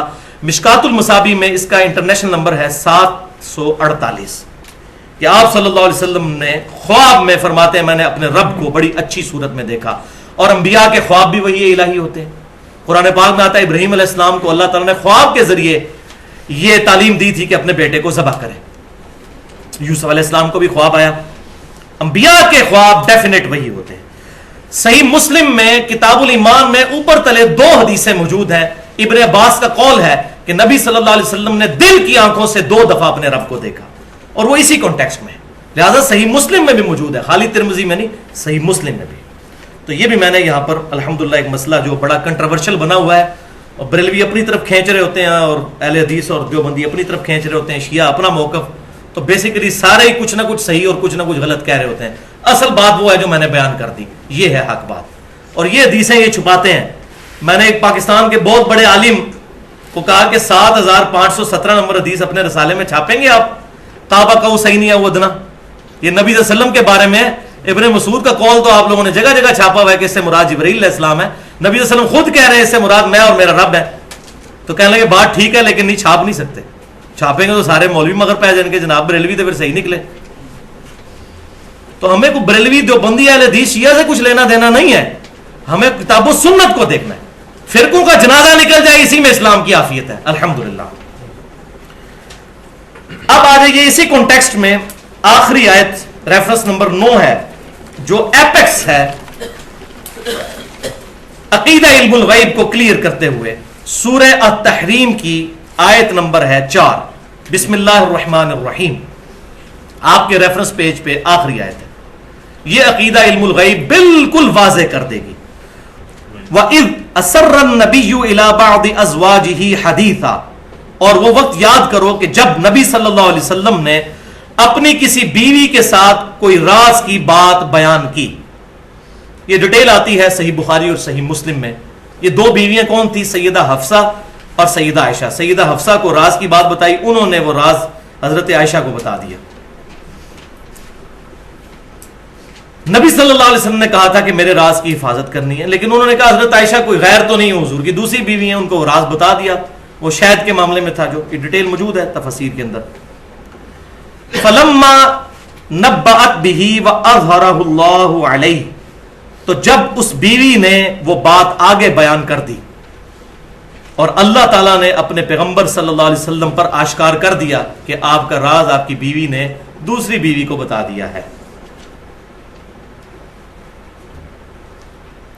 عرف بعضه واعرض عن بعض, تو نبی صلی اللہ علیہ وسلم نے اپنی اس بیوی یعنی سیدہ حفصہ سے اس چیز کا بیان کیا کہ تم نے میری یہ بات لیک کر دی, لیکن کچھ چیز بتا دی. وَأَعْرَضَ عَنْ بَعْضٍ, اور کچھ چیز سے اعراض کر لیا, مکمل طور پر نہیں بتایا کہ تم نے کون کون سی باتیں میری لیک کی, ایک بات بتائی. اور یہی ایک اچھے استاد کا طریقہ ہوتا ہے کہ کسی بھی اسٹوڈنٹ کو اس درجے تک نہ پہنچا دیا جائے کہ اس میں ضد پیدا ہو جائے. تھوڑی سی بات بتا دی کہ تم نے یہ بات لیک کی, باقی بات نہیں بتائی کہ تم نے یہ ساری باتیں بتا دی, ایک بات کا ذکر کیا. فَلَمَّا نَبَّأَهَا, پس جب اسے خبر دی گئی یعنی سیدہ حفصہ کو, بھی اس کی, قالت, تو وہ بولنے لگی, من انبأک ھذا, اے اللہ کے نبی آپ کو کس نے یہ بات بتا دی؟ قال نبأنی العلیم الخبیر, تو نبی صلی اللہ علیہ وسلم نے کہا کہ مجھے خبر دی ہے علم والے نے اور خبر رکھنے والے نے. اب وہ بیوی یہ بھی کہہ سکتی تھی کہ اللہ کے نبی صلی اللہ علیہ وسلم آپ تو غیب جانتے ہی ہیں, آپ کو پتہ چل ہی گیا ہوگا. انہوں نے کہا کہ آپ کو کس نے بتا دیا؟ آپ صلی اللہ علیہ وسلم نے یہ بھی نہیں کہا کہ نہیں تمہیں نہیں پتا مجھے علم الغیب ہے میں جان لیتا ہوں. فرمایا مجھے اس نے خبر دی ہے. الحمدللہ. تو اس سے عقیدہ بالکل کلیئر ہو گیا. صحابہ کا عقیدہ بھی پتا چل گیا. اس کے رسپانس میں نبی صلی اللہ علیہ وسلم کے جواب سے اور اللہ تعالیٰ نے آیت قرآن پاک میں سورہ تحریم کی آیت نمبر 4 یہ بیان کر کے مسئلہ ہی الحمدللہ حل کر دیا. اب کچھ احادیث ہیں اس کے بعد اس کا کنکلوژن کروں گا کہ نبی صلی اللہ علیہ وسلم کی غیبی خبریں یہ میں تیزی سے بیان کرتا جاؤں گا تاکہ اس حوالے سے ہمیں جو عطائی علم الغیب ہے اس کے حوالے سے چیزیں پتہ چل جائیں. اور ایک دو کریٹیکل احادیث ہیں اس میں ان کے ریفرنس بھی بتا دوں گا. پہلی حدیث صحیح بخاری اور صحیح مسلم کی متفق علیہ حدیث ہے. 4917 نمبر حدیث ہے. 70 صحابہ کو, یہ بخاری مسلم کا میں نے ریفرنس بتایا, بخاری میں بھی ہے, 70 صحابہ کو دھوکے سے شہید کیا گیا. جب ان کی شہادت کا وقت قریب آیا تو انہوں نے کہا اے اللہ ہمارے نبی کو ہمارے حال کی خبر کر دے, ہم تیرے نبی کے دین پر قائم ہیں, ہم اپنے رب سے اس حال میں مل رہے ہیں کہ ہمارا رب ہم پر راضی, ہم اپنے رب سے راضی. نبی صلی اللہ علیہ وسلم مدینہ شریف میں تھے.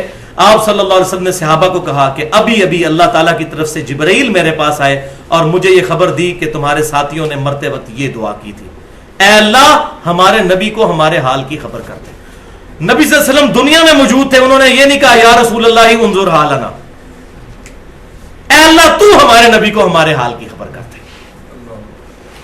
فرشتوں کو بھی نہیں کہہ سکتے ہم فرشتوں یہ پیغام دے دو, نہیں, اللہم صلی علی محمد, اے اللہ تو ہمارا درود محمد صلی اللہ علیہ وسلم تک پہنچا.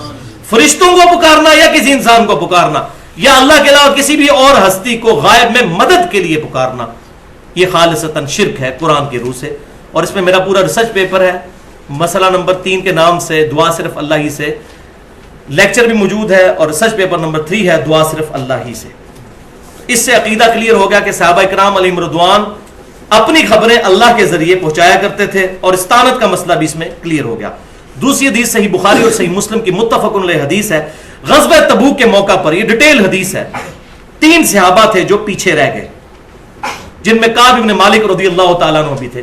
سورہ توبہ میں بھی ان کی توبہ کا ذکر موجود ہے, انہی کی وجہ سے سورہ توبہ کہا گیا اسے. تو بخاری کا جو ترک ہے 4418 نمبر غزوہ تبوک کے چیپٹر میں, اس میں وہ صحابی کہتے ہیں میں پیچھے رہ گیا اور منافقین آ کر بہانہ کر رہے تھے, کوئی کہہ رہا تھا میری بیوی بیمار تھی, مجھے وہ مسئلہ تھا, میں اس لیے قتال میں شامل نہیں ہوا. تو وہ صحابی کہتے ہیں کعب بن مالک کے اتنا رش تھا حضور کے پاس کہ اس وقت کوئی بھی شخص حضور سے جھوٹ بول دیتا تو آپ صلی اللہ علیہ وسلم کو پتہ نہیں چلتا تھا کہ یہ واقعی قتال میں شامل تھا یا نہیں, کیونکہ 30,000 کا لشکر آپ لے کے گئے تھے, 30,000 بندے سامنے یاد رکھنا تو بڑا مشکل کام ہے. اور ساتھ وہ صحابی کہتے ہیں نبی صلی اللہ علیہ وسلم کو پتہ نہیں چلتا تھا الا یہ کہ اللہ تعالیٰ وحی کے ذریعے بتا دے کہ یہ بندہ نہیں گیا تھا, ورنہ کوئی شخص یہ کہتا تھا کہ میں قتال میں نہیں اس مجبوری کی وجہ سے جا سکا یا کوئی ایسی بات, تو نبی صلی اللہ علیہ وسلم اس کا عذر قبول کر لیتے تھے الا یہ کہ اللہ وحی کے ذریعے بتا دے. تو کہتے ہیں میں نے بھی ارادہ کیا کہ میں جھوٹ بولوں, لیکن پھر آگے الفاظ کیا کہتے ہیں کہ میں نے یہ سوچا میں نبی صلی اللہ علیہ وسلم کو تو جھوٹ بول کر راضی کر لوں گا, لیکن بعد میں اللہ تو آپ کو بتا ہی دے گا. اب دیکھ لیں صحابی کا عقیدہ کیا ہے, انہوں نے یہ نہیں کہا کہ حضور کو پتہ چل ہی جائے گا, کہا اللہ تو بتا ہی دے گا. تو یہ دونوں جملے ان کے الحمدللہ عقیدہ علم الغیب عطائی کو کلیئر کرتے ہیں. تیسری حدیث صحیح بخاری اور مسلم کی متفق علیہ حدیث ہے. نبی صلی اللہ علیہ وسلم نے فرمایا میں بھی ایک انسان ہوں, جس طرح سنتا ہوں فیصلہ کر دیتا ہوں. تم میں سے بعض لوگ چرب زبان ہوتے ہیں اور اپنے دلائل بڑے مضبوطی کے ساتھ میرے سامنے رکھتے ہیں, ہو سکتا ہے کہ میں ان کے دلائل کی مضبوطی کی وجہ سے ان کے حق میں فیصلہ دے دوں, لیکن میں بھی ایک انسان ہوں. اگر وہ مجھ سے غلط فیصلہ لے کر جا رہا ہے تو اپنے گھر آگ کا ٹکڑا لے کر جا رہا ہے, یعنی وہ مجھے تو دھوکہ دے رہا ہے لیکن اپنے ساتھ کیا کر رہا ہے.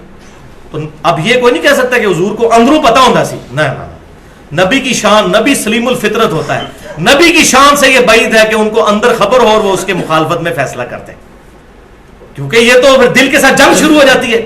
آپ کو بھی ایون پتا ہو کہ یہ بندہ مجرم ہے اور دوسرا بے گناہ ہے, آپ بے گناہ کو سزا دے ہی نہیں سکتے, اور پیغمبر تو سلیم الفطرت ہوتا ہے, اندر سے بھی نہیں. آپ نے فرمایا میں ایک انسان ہوں جو سنتا ہوں اس کے اعتبار سے ججمنٹ کر دیتا ہوں. چوتھی حدیث صحیح بخاری اور صحیح مسلم کی متفق علیہ حدیث ہے. بخاری میں 3886 اور مسلم میں 428. واقعہ معراج کے کانٹیکسٹ میں نبی صلی اللہ علیہ وسلم کہتے ہیں جب میں راتوں رات ظاہر معراج کا سفر کر کے آیا تو کافروں نے مجھے جھٹلانا شروع کر دیا اور انہوں نے عجیب و غریب سوال شروع کر دیے. اچھا آپ گئے تھے 1.5-2 مہینے کی مسافت پہ ہے بیت المقدس خانہ کعبہ شریف سے. آپ رات کو وہاں گئے تھے, نبی صلی اللہ علیہ وسلم نے کہا میں گیا تھا, مجھے اللہ لے گیا. ان کا راتوں رات کیسے آ سکتا ہے بندہ واپس آسمانوں سے ہو کے؟ 2 مہینے کا تو سفر صرف زمینی ہے. اچھا بتائیں بیت المقدس کے کتنے دروازے ہیں؟ اب جو بندہ ایک دفعہ ہی گیا ہے وہ دروازے تو نہیں گنے, اس کی سیڑھیاں کتنی ہیں, اس کی دیواروں کا کلر کیا ہے. اب یہ نیچے سیڑھیاں ہیں, میں 3 سال سے چڑھ رہا ہوں, اگر آپ مجھے پوچھ رہے ہیں کتنی سیڑھی ہیں تو میں آپ میں سے کوئی بھی نہیں بتا سکتا. تو نبی صلی اللہ علیہ وسلم سے اب یہ انہوں نے چھیڑخانی شروع کر دی. تو آپ صلی اللہ علیہ وسلم کہتے ہیں, مسلم شریف کے الفاظ ہیں 430 نمبر حدیث میں ایک یہ بھی لفظ ہے کہ میں نے شب معراج انبیاء کی امامت کروائی. یہ مسلم شریف میں 430. اسی سے ہم آپ صلی اللہ علیہ وسلم کو امام الانبیاء کہتے ہیں. اور ساتھ یہ کہ میں اتنا غمگین ہوا کہ اعلان نبوت کے بعد کسی بات سے اتنا غمناک نہیں ہوا تھا کہ اب کافر میرا مذاق اڑائیں گے جب میں ان کے سوالوں کے جواب نہیں دے سکوں گا. بس جب یہ مجھ پر حالت ہوئی تو بخاری اور مسلم کے الفاظ ہیں کہ میں حتیم میں کھڑا ہو گیا اور اللہ تعالیٰ نے بیت المقدس کو اٹھا کے میرے سامنے نظروں کے کر دیا. وہ جو مجھ سے پوچھتے جاتے تھے میں دیکھ دیکھ کر بتاتا چلا جاتا تھا. اگر خود غیب جان لیتے ہوتے تو بتا دیتے, اللہ نے ظاہر کر دیا, سامنے آ گیا. اور فرماتے ہیں میں اتنا غمگین ہوا کہ میں کیسے بتاؤں گا. اور یہاں یہ کہہ رہے ہیں شیخ عبد القادر جانی یہاں بیٹھے بتا دیتے ہیں فلاں چیز ہو جاتی ہے, ساڑھے بزرگ فلاں جگہ دیکھ کے بتا دیتے ہیں یہ ہو جاتا ہے. تو میں ان کو پھر کہتا ہوں, میں آپ کے بزرگوں کو اپنا میکینیکل انجینئرنگ کا ایک فارمولہ لکھ کے دیتا ہوں, وہ صفحے پر لکھا ہوا پڑھ کے بتا دیں آپ کے بزرگ یہ لکھا کیا ہوا ہے, جس میں لیٹن لینگویج کے الفاظ بھی موجود ہوں گے, انگلش کے الفاظ بھی موجود ہوں گے, سائی کا سگما کا سمبل, تھیٹا کا سمبل, اس طرح کے کئی سمبل ہیں جس کو وہ پروناؤنس بھی نہیں کر. ان کا دعویٰ ہے نا کہ ہمارے پاس علم لدنی ہے, تو پڑھ کے بتائیں. علم لدنی پہ بھی میں نے 1.5 گھنٹے کی تقریباً گفتگو کی ہے, مسئلہ نمبر 55A کے نام سے. اور کشف اور خواب, یہ انشاءاللہ اگلی دفعہ میں یہ سارے معاملات کو ڈیٹیل کے ساتھ ڈسکس کروں گا. اسی کانٹیکسٹ میں ایک اور حدیث بھی ہے صحیح مسلم میں 7258 کہ نبی صلی اللہ علیہ وسلم کہتے ہیں کہ اللہ تعالیٰ نے میرے لیے ساری زمین سمیٹ دی اور میں نے مشرق و مغرب کو دیکھ لیا جہاں تک میری امت کی حکومت پہنچنی تھی, اور اللہ نے مجھے 2 خزانے عطا فرمائے. وہ خزانے کیا تھے کہ پہلے رومن امپائر گرنی تھی اور پھر اس کے بعد ایرانین امپائر گرنی تھی. دونوں سپر پاورز جو ہیں وہ مسلمانوں کے ہاتھوں فتح ہونی تھی, اور ان کے سارے خزانے کیسر و کسرا کے سیدنا عمر کے دور میں صحابہ اکرام تک پہنچے. آپ صلی اللہ علیہ وسلم کو یہ ساری چیزیں مشرق و مغرب اللہ تعالیٰ نے دکھا دیا. لیکن یہ آپ صلی اللہ علیہ وسلم کے بارے میں خاص.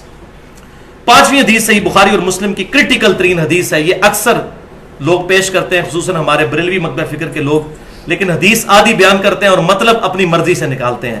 یہ بہت کرٹیکل حدیث ہے کہ نبی صلی اللہ علیہ وسلم ایک دن فجر کے وقت ممبر شریف پر چڑھے, نماز پڑھنے کے بعد ظہر تک آپ نے قیامت تک ہونے والے سارے واقعات بیان کر دیے. پھر زور کی نماز پڑھائی, پھر زور سے عصر, پھر عصر سے مغرب. پورے دن میں آپ صلی اللہ علیہ وسلم نے تمام واقعات بیان کر دیے, اور آپ صلی اللہ علیہ وسلم نے یہاں تک فرما دیا کہ مجھ سے جو کچھ پوچھنا ہے پوچھ لو.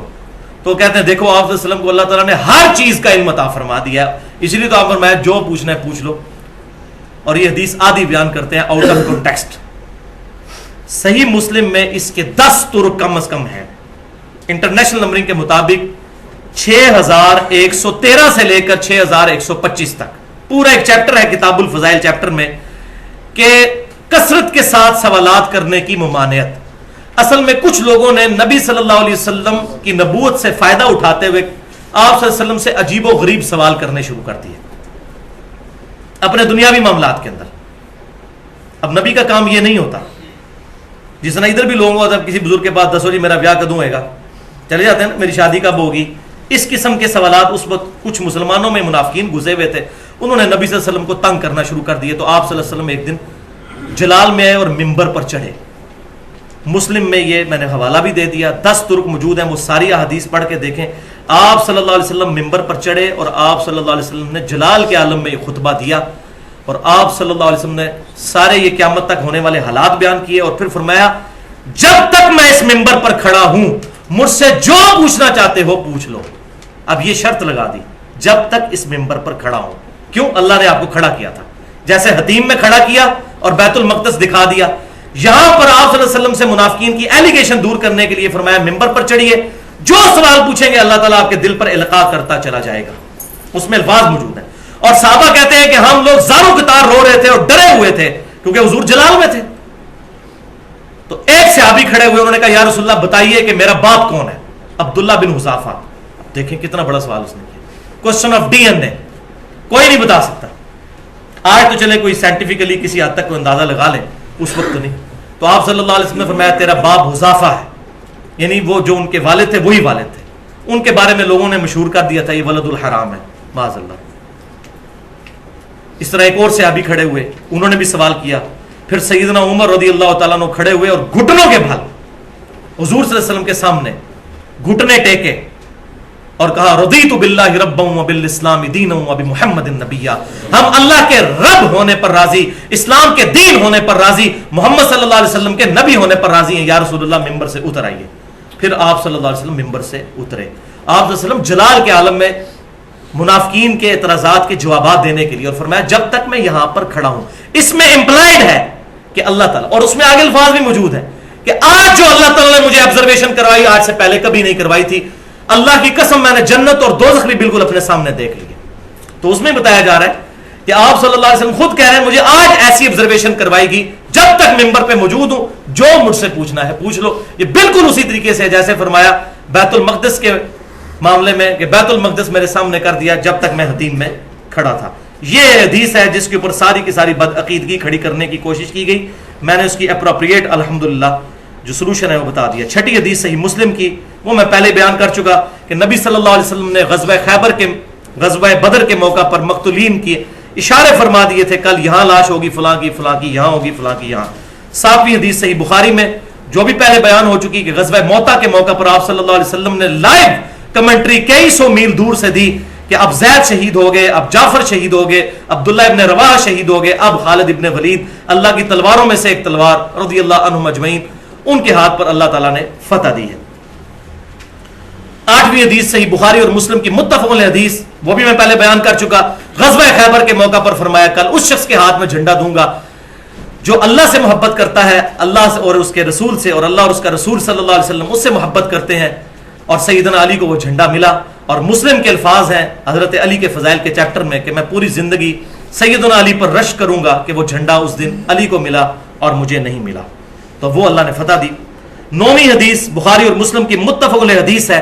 آپ صلی اللہ علیہ وسلم نے اپنی وفات کے 26 سال بعد کا واقعہ بیان کر دیا. سیدنا عمار ابن یاسر سے فرمایا عمار افسوس اے سمیہ کے بیٹے، تجھے ایک باغی جماعت قتل کرے گی، تو ان کو اللہ کی طرف بلا رہا ہوگا اور وہ تجھے دوزخ کی طرف بلا رہی ہوگی. اور سیدنا عمار ابن یاسر رضی اللہ تعالیٰ عنہ جنگ صفین میں مولا علی رضی اللہ تعالیٰ عنہ، مولا سے مراد دلی محبوب جیسے ہم علماء کے لیے بھی کہتے ہیں، اور یہ حدیث متواترہ ہے من کنت مولاہ فہذا علی مولا، جامعہ ترمذی میں، جس کا جگری دوست میں اس کا جگری دوست علی. تو مولا علی کی طرف سے لڑتے ہوئے حضرت معاویہ رضی اللہ تعالیٰ عنہ کے فوجی کے ہاتھوں ابو الغادیہ، وہ بھی صحابی تھے رضی اللہ تعالیٰ عنہ، ان کے ہاتھوں شہید ہوئے. مسند احمد میں یہ حدیث موجود ہے. 10ویں حدیث صحیح بخاری میں نبی صلی اللہ علیہ وسلم نے اپنی وفات سے 30 سال بعد کا واقعہ، سیدنا حسن کو گود میں اٹھایا ہوا ہے، 5 سال کے بچے ہیں، اور فرمایا یہ میرا بیٹا سید ہے، اس کی وجہ سے اللہ تعالیٰ مسلمانوں کے 2 گروہوں کے درمیان صلح کروا دے گا. اور وہ 30 سال بعد 41 ہجری میں سیدنا حسن اور سیدنا معاویہ رضی اللہ تعالیٰ عنہ کے درمیان صلح ہوئی، اس کا ذکر ہے، اور الحمدللہ وہ بین ہی پوری ہوئی. اسی طریقے سے 11ویں حدیث سنن ابی داؤد جامعہ ترمذی اور مسند احمد میں ہے کہ آپ صلی اللہ علیہ وسلم نے فرمایا میری وفات کے بعد خلافت علی منہاج النبوہ صرف 30 سال تک رہے گی، اس کے بعد کاٹ کھانے والی ملوکیت شروع ہو جائے گی. اور ایگزیکٹ 30 سال صلح حسن پر 41 ہجری ربیع الاول میں پورے ہوتے ہیں. یہ بشارت بھی پوری ہوئی. پھر اپنی وفات سے 50 سال بعد مسند احمد میں صحیح سند کے ساتھ یہ 12ویں حدیث کہ آپ صلی اللہ علیہ وسلم نے حضرت حسین کو اٹھایا ہوا ہے اور حضرت جبرائیل علیہ السلام نے آ کر بتایا کہ آپ کی امت اس کو فرات کے کنارے پیاسا شہید کر دے گی. اور آپ صلی اللہ علیہ وسلم نے امت کو خبر دی اپنی وفات کے 50 سال بعد 61 ہجری میں ہونے والے واقعے پر. اس کی ڈیٹیل میں بھی جانے کی ضرورت نہیں، اس پہ میرے 2 لیکچر ہیں. مسئلہ نمبر 61 کے نام سے حسینیت اور یزیدیت کا تحقیقی جائزہ 2 گھنٹے اور 22 منٹ کی گفتگو، اور مسئلہ نمبر 55B کے نام سے 2 گھنٹے اور 48 منٹ کی گفتگو ہے. حدیث قرطاس اور وصی رسول کون ہے، اہل سنت پاک.com پر۔ اب جناب 10 سے 12 منٹ کی گفتگو رہ گئی ہے، لیکن یہ ہے کنکلوژن آج کی پوری گفتگو کا انشاءاللہ، 12 منٹ سے زیادہ نہیں ہوں گے۔ ایک دفعہ دروشی پڑھ لیجئے، اللہم صلی علی محمد وعلی آل محمد کما صلیت علی ابراہیم وعلی آل ابراہیم انک حمید مجید، اللہم بارک علی محمد وعلی آل محمد کما بارکت علی ابراہیم وعلی آل ابراہیم انک حمید مجید۔ تو آج کی گفتگو کا کنکلوژن یہ ہے کہ علم الغیب صرف اللہ جانتا ہے، اور اللہ جب چاہتا ہے نمبر 1، نمبر 2 جو چاہتا ہے، نمبر 3 جتنا چاہتا ہے، اپنے پیغمبروں کو علم الغیب عطا فرما دیتا ہے، صرف پیغمبروں کو علیہ السلام۔ اب اللہ اور انبیاء کرام علیہ السلام کے جو علم الغیب ہے اس کا سٹیٹس کیا ہے، وہ 3 فرق یاد رکھیے، یہ ٹیکنیکل گفتگو ہے۔ 3 فرق۔ پہلا فرق، اللہ کا علم ذاتی ہے، جبکہ نبی صلی اللہ علیہ وسلم کا علم عطائی ہے، اللہ کے بتانے پر ہے، خود سے نہیں ہے۔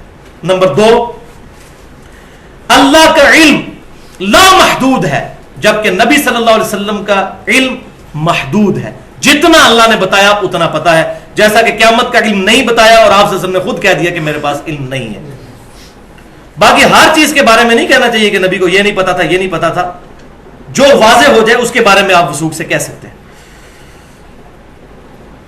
تیسرا فرق کہ اللہ کا علم قدیم ہے اور نبی صلی اللہ علیہ وسلم کا علم حادث ہے۔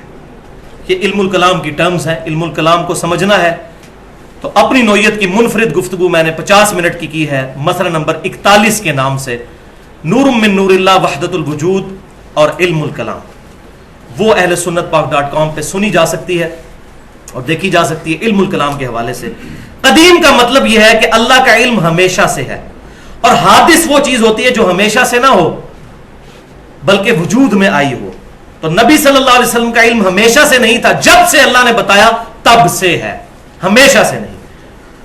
اس کے بارے میں قرآن پاک میں درجنوں آیات موجود ہیں کہ نبی صلی اللہ علیہ وسلم کو اللہ تبارک و تعالیٰ نے یہ علم عطا فرمایا، اور اس علم سے پہلے نبی صلی اللہ علیہ وسلم کے علم میں یہ چیزیں نہیں تھیں قرآن کے نزول سے پہلے۔ اور اس کا ایپیکس قرآن پاک کی یہ سیکنڈ لاسٹ آیت ہے سورہ الشورى کی، میں یہیں پر تلاوت کر دوں، اس سے یہ عقیدہ بالکل واضح ہو جائے گا۔ یہ سب سے سخت آیت ہے، ویسے تو آیات بہت ہیں لیکن یہ آیت بہت واضح ہے۔ بسم اللہ الرحمن الرحیم، وَكَذَلِكَ أَوْحَيْنَا إِلَيْكَ رُوحًا مِّنْ أَمْرِنَا، سورہ الشورى آیت نمبر 52۔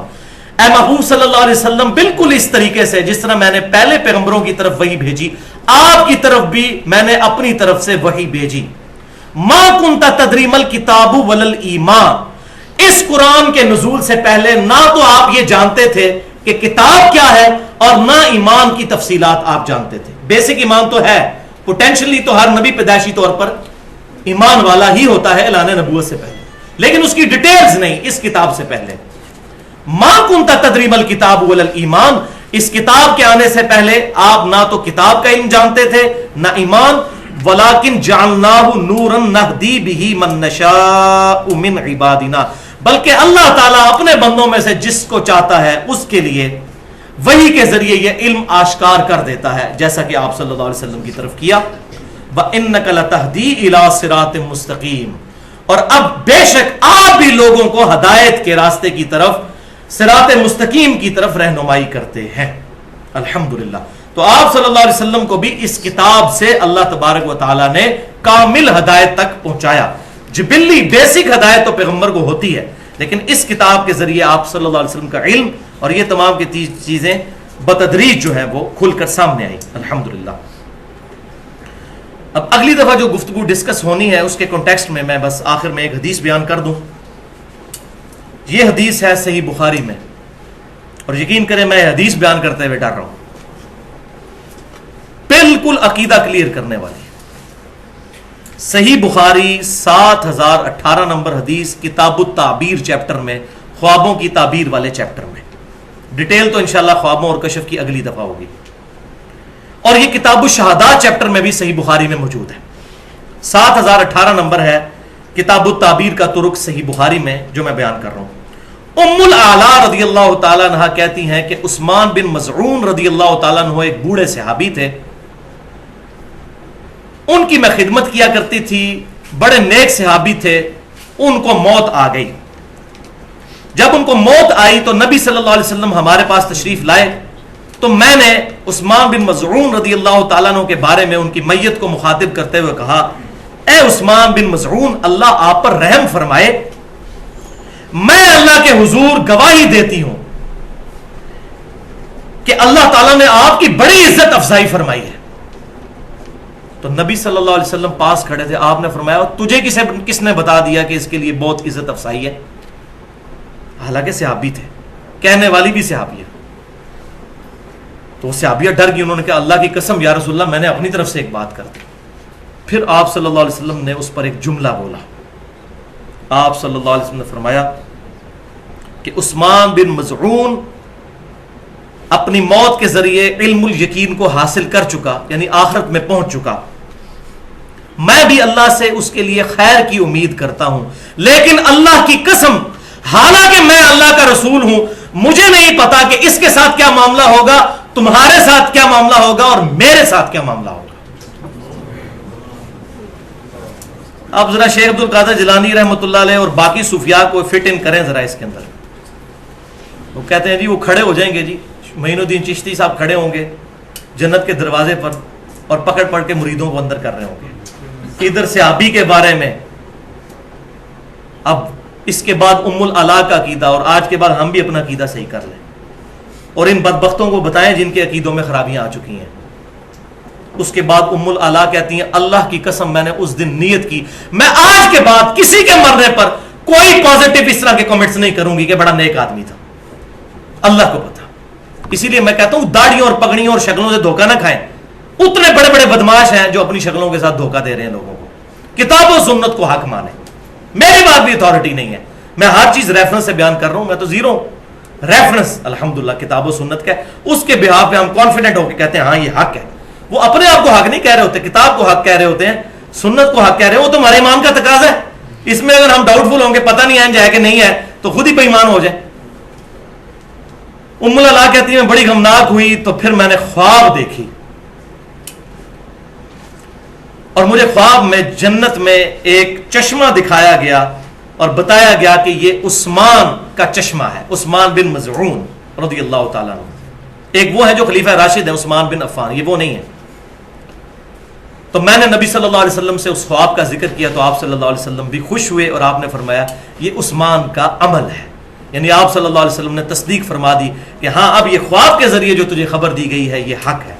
تو یہی یاد رکھیں، بخاری اور مسلم کی متفق علیہ حدیث ہے کہ میری وفات کے بعد نبوت کی خبروں میں سے صرف مبشرات باقی ہیں۔ صحابہ نے پوچھا یہ مبشرات کیا ہیں تو فرمایا خواب، اور صحیح مسلم کی حدیث ہے کہ خواب یا شیطان کی طرف سے ہوگا یا اللہ کی طرف سے، یہ نہیں ہے کہ جس کو جو خواب آیا وہ صحیح ہوگا، وہ واقعہ ہونے کے بعد۔ لہذا کشف، الہام اور اس طرح کی کوئی چیزیں اس امت میں نہیں ہے، خواب ایک ذریعہ ہے اور وہ بھی جب واقعہ ہو جائے گا تو۔ یہ نہیں ہے کہ بریلوی دیوبندیوں کے خوابوں کو نہیں مانتے، دیوبندی بریلویوں کو نہیں مانتے، یہ دونوں اہل حدیثوں کے خوابوں کو نہیں مانتے، اہل حدیث ان کے خوابوں کو، اہل تشیع سارے اہل سنت کے خوابوں کو ریجیکٹ کرتے ہیں، یہ خواب نہیں۔ وہ میں اگلی دفعہ بتاؤں گا کہ اس کا اپروپریٹ عقیدہ کیا ہونا چاہیے۔ اللہ تعالیٰ سے دعا ہے جو حق بات میں نے کہی اللہ تعالیٰ ہمارے دلوں میں راسخ فرمائے، اگر جذبات میں میرے منہ سے کوئی غلط بات نکل گئی تو اللہ تعالیٰ ہمارے دلوں سے معاف کر دے، ہمیں کتاب و سنت کی تعلیمات پر عمل کر کے دوسرے بھائیوں تک پہنچانے کی توفیق عطا فرمائے۔ سبحانک اللہم و بحمدک اشہد ان لا الہ الا انت استغفرک و اتوب الیک وما علینا الا البلاغ المبین۔